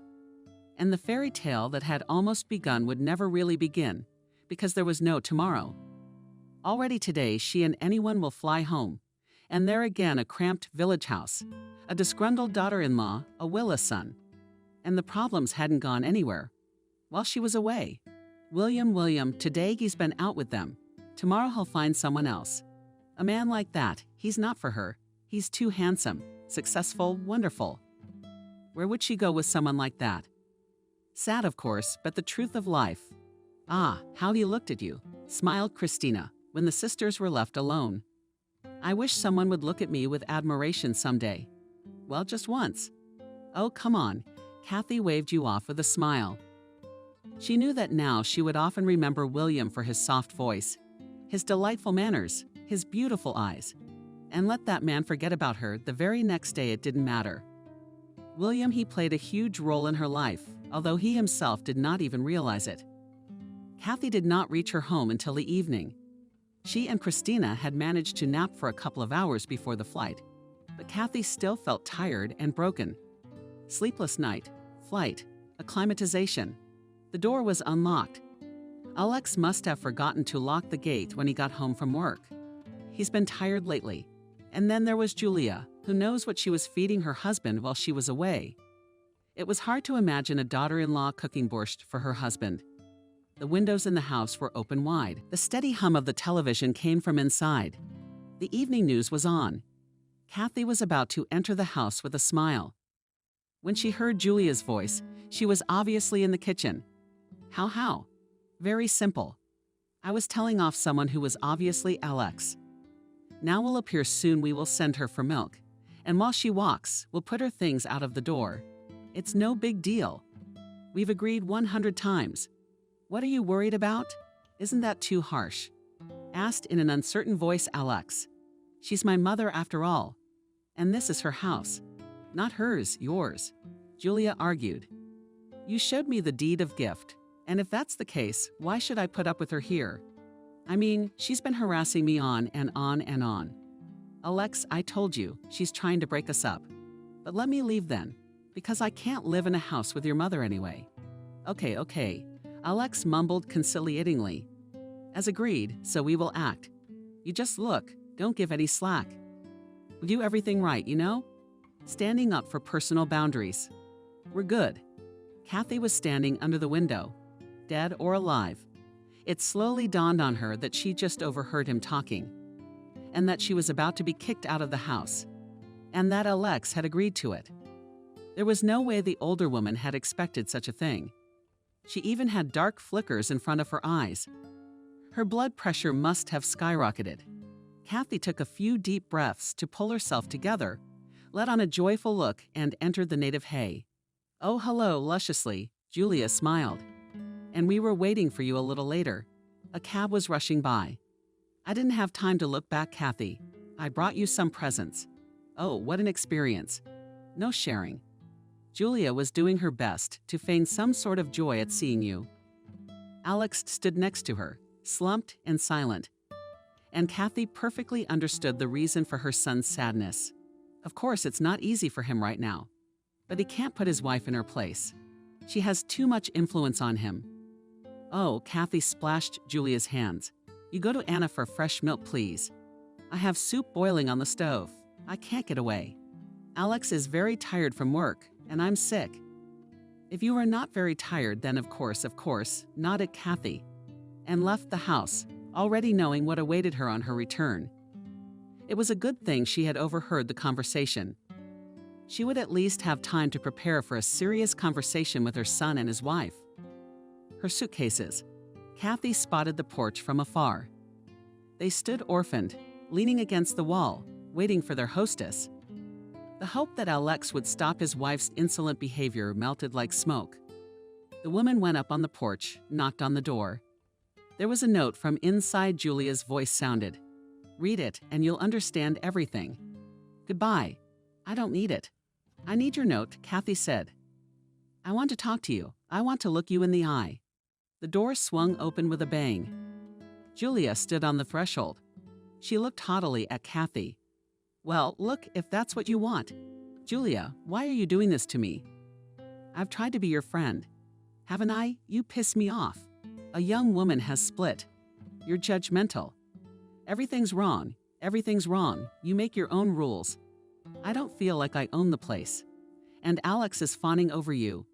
"Well, this is my home," gently reminded Kathy. "That's why it's natural for me to make my own rules." Julia exclaimed again. "Again you insinuate that we live in your house." "It's not your house, by the way. It's not yours, it's your son's. So you're the one living here. Then get out of here. You have a good pension, enough to rent." "Thank you." "You even packed my things," Kathy said calmly. And it took a lot of effort to stay calm. Crying. She will when she gets to Christina. Of course, she'll go to her sister's. Who else? Only there aren't many of them here. My stuff is just clothes. What about photo albums? Old books, letters? And this junk is heavy, sighed Christina. "We threw it out." Kathy gasped. It was as if she'd been punched in the solar plexus.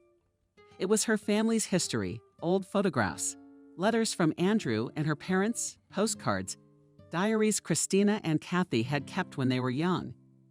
The first drawings by Helen and Alex. All of it carefully stored in boxes and folders, neatly arranged on shelves on a rack and in the bedroom. Really? Was there nothing left? Julia looked at her mother-in-law with defiance. What is this habit of clinging to junk? The insolent girl grinned. What good are these dusty papers? It's even easier to breathe without them. Kathy, despite her condition, suddenly had a great idea. She even had to suppress a smile so as not to accidentally give herself away to Julia.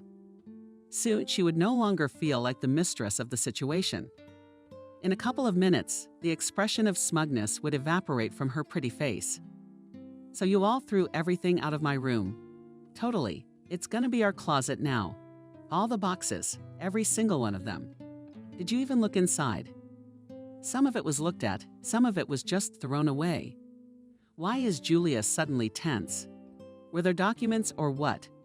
The documents can be recovered in case of emergency. Kathy sank down tiredly on the porch steps. The blue shoebox was thrown away too. Yeah, probably, but what's the big deal? Kathy looked up at Julia. The blue box was my savings for the apartment I was going to give Alex. The words had an incredible effect. Julia stunned pale. She opened and closed her mouth a couple times to say something, then powerlessly sank down on the steps next to Kathy. Why didn't you warn me?" she almost whispered. Kathy was pleased with the effect of the phrase. She didn't keep the money in any blue shoebox. It was lying quietly in her account. But Julia had to teach her a lesson for all those naughty things, which she did to both her and Alex. "How did I know you'd decide to throw my stuff out of the house? I had no idea." The older woman stubbornly played the role of a confused and bewildered old lady. Julia shook her head as if she had woken up from a dream. Her eyes lit up with eagerness for action. "You will tell me everything in detail now. What the box looked like. What shade of blue, was it big or small?" Questions poured out of her sister-in-law like a cornucopia of questions. Kathy answered, trying not to get confused in her statement. The situation was beginning to get her down. Alex had stayed home all this time, never even poked his nose out on the porch. Probably he was ashamed of the fact that he had gone along with his wife and kicked his mother out of the house. But he couldn't go against his wife either. He loved her too much, which Julia took advantage of. After answering all Julia's questions, Kathy walked to the bus stop. "Come on, stay," he mumbled to his sister-in-law. She now needed her mother-in-law to help her in her search. The young woman was determined to find the box, even in a landfill, even at the end of the world. And Kathy could help her find it. She knew what a huge amount of money looked like. Why would she? Kathy was a little surprised. "What do you mean? Why should we? Now we have to look for the box of money together. You do care about your savings. Is that what it is?" Kathy smiled. "That's where you're wrong.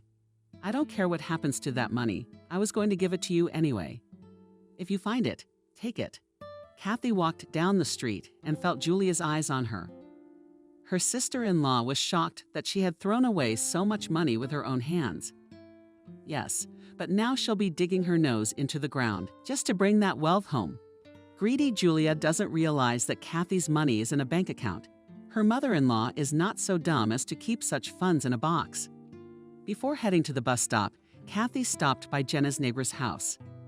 She'd been friends with her mother once, good friends, but now she was gone, unfortunately. Kathy still had a good relationship with Jenna. She needed someone in the village, someone who would tell her what was going on, keep an eye on Julia, and Jenna was the perfect informant. The woman had been outraged at first, listening to Kathy's story. She couldn't get her head around it. How could she do such a thing to a man who had let his daughter-in-law and son into the house when they were in a difficult situation?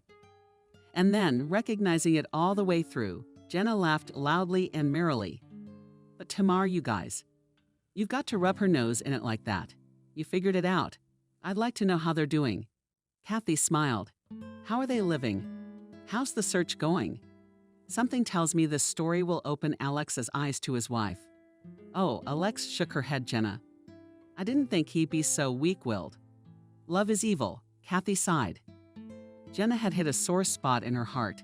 "Of course I'll keep an eye on them. I'll get my Petya on board too. You know how quick he is?" Peter. Jenna's son just turned 14. The kid's been using his phone to shoot content for his channel. And Peter seemed to be getting good at it. When Kathy was done with her chores, she went to her sisters. Christina would not leave her, would listen to her, support her, pity her. It was good to have such a person. Since the evening of Kathy's return from the resort, it's been 2 weeks. It's not a long time really, but in that time, a lot had happened. First of all, Kathy's plan had worked. Julia was hooked. She found out where they take the garbage from their village. She found the dump and now she went there every day as if to work. The girl was not employed anywhere and had plenty of free time, and Julia's trips to the dump were regularly reported to Kathy by phone by Jenna. She proved to be an excellent contact. Oh, Aunt Kathy. What a circus. She goes to the bus stop first thing in the morning. She's like a tourist. She's got a huge rucksack on her shoulders, overalls, gloves, bags. Everything is serious. And in the evening, she comes back tired, shot, angry. She smells like a motherfucker. Animals scatter. People cringe. It's like a circus. Tales of Julia's adventures don't stop there. Peter, Jenna's son, sometimes followed Julia. Rode with the boys on bikes to the dump, and filmed videos of the young woman stubbornly digging through mountains of garbage. Kathy watched these videos on Channel 5. Julia scrupulously combed through the dump day after day without missing a square meter. It looked comical, of course. But Kathy was already feeling a little sorry for her almost ex-sister-in-law. Alex had filed for divorce. First, Kathy learned from the neighbors that Alex had left home. Then the son called his mother, apologized himself, repented, and at the same time informed her that he was divorcing Julia. She had turned her back after all, and him away with her obsession, money, boorishness, greed. "We're getting a divorce, Mom. I can't stand her anymore. She must be crazy. Julia, let her stay at our house for a while. I gave her a week because she has nowhere to go. Julia keeps hoping to find money. It's become an obsession for her. She blames herself for not looking in the boxes I threw out. Eating on her own. She blames me too. It's unbearable. What are you going to do in the city? I finally found a good job with a place to live, which is important. But I'll have to travel a lot. But I don't care. But the money's good." After talking to my son, Kathy felt better. It is so important to be in touch with a loved one. Now between her and Alex, there are no conflicts and misunderstandings. And Alex's life seems to be getting better. He found a job from Julia, who used him openly, and is leaving. Maybe soon he will meet a good girl and will be happy in his personal life again. What are his years? Relationship with Julia will obviously be a good lesson for Alex. He won't fall into such a net again. At least Kathy really hopes so. The nicest thing happened in Kathy's life the day after she arrived at her sister's house. Christina, of course, had taken her in. They had a spare room in their apartment. "Live as long as you like," Sis hugged Kathy. "I'd be happy to move in forever." Kathy went to bed all upset. She still had no idea how she was going to live her life. In the morning, she got a call from William. The same casual acquaintance, so enchanted that the woman at the resort. He said that he couldn't forget their meeting, that he thought of Kathy all the time. Dreams of seeing her again. It was incredible. William. Kathy had never imagined that such a man would actually fall in love with her. But it seems that he did. William called and wrote often. They talked a lot, and gradually they became close, like relatives. Distant, yes. But still Kathy felt that this communication was necessary for both of them. William expressed a desire to come to Kathy, but she suggested another option more pleasant.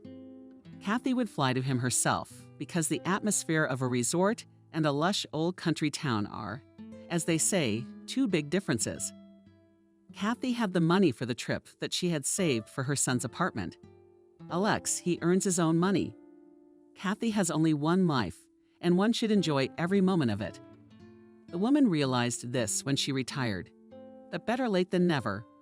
In general, Kathy was going on a long journey, went shopping with anyone, bought beautiful things, and felt really happy. True, she had one more thing to do before she left, not very pleasant, but urgent. A conversation with Julia. She'd had enough of being queen of the dump. Let her start a new life too.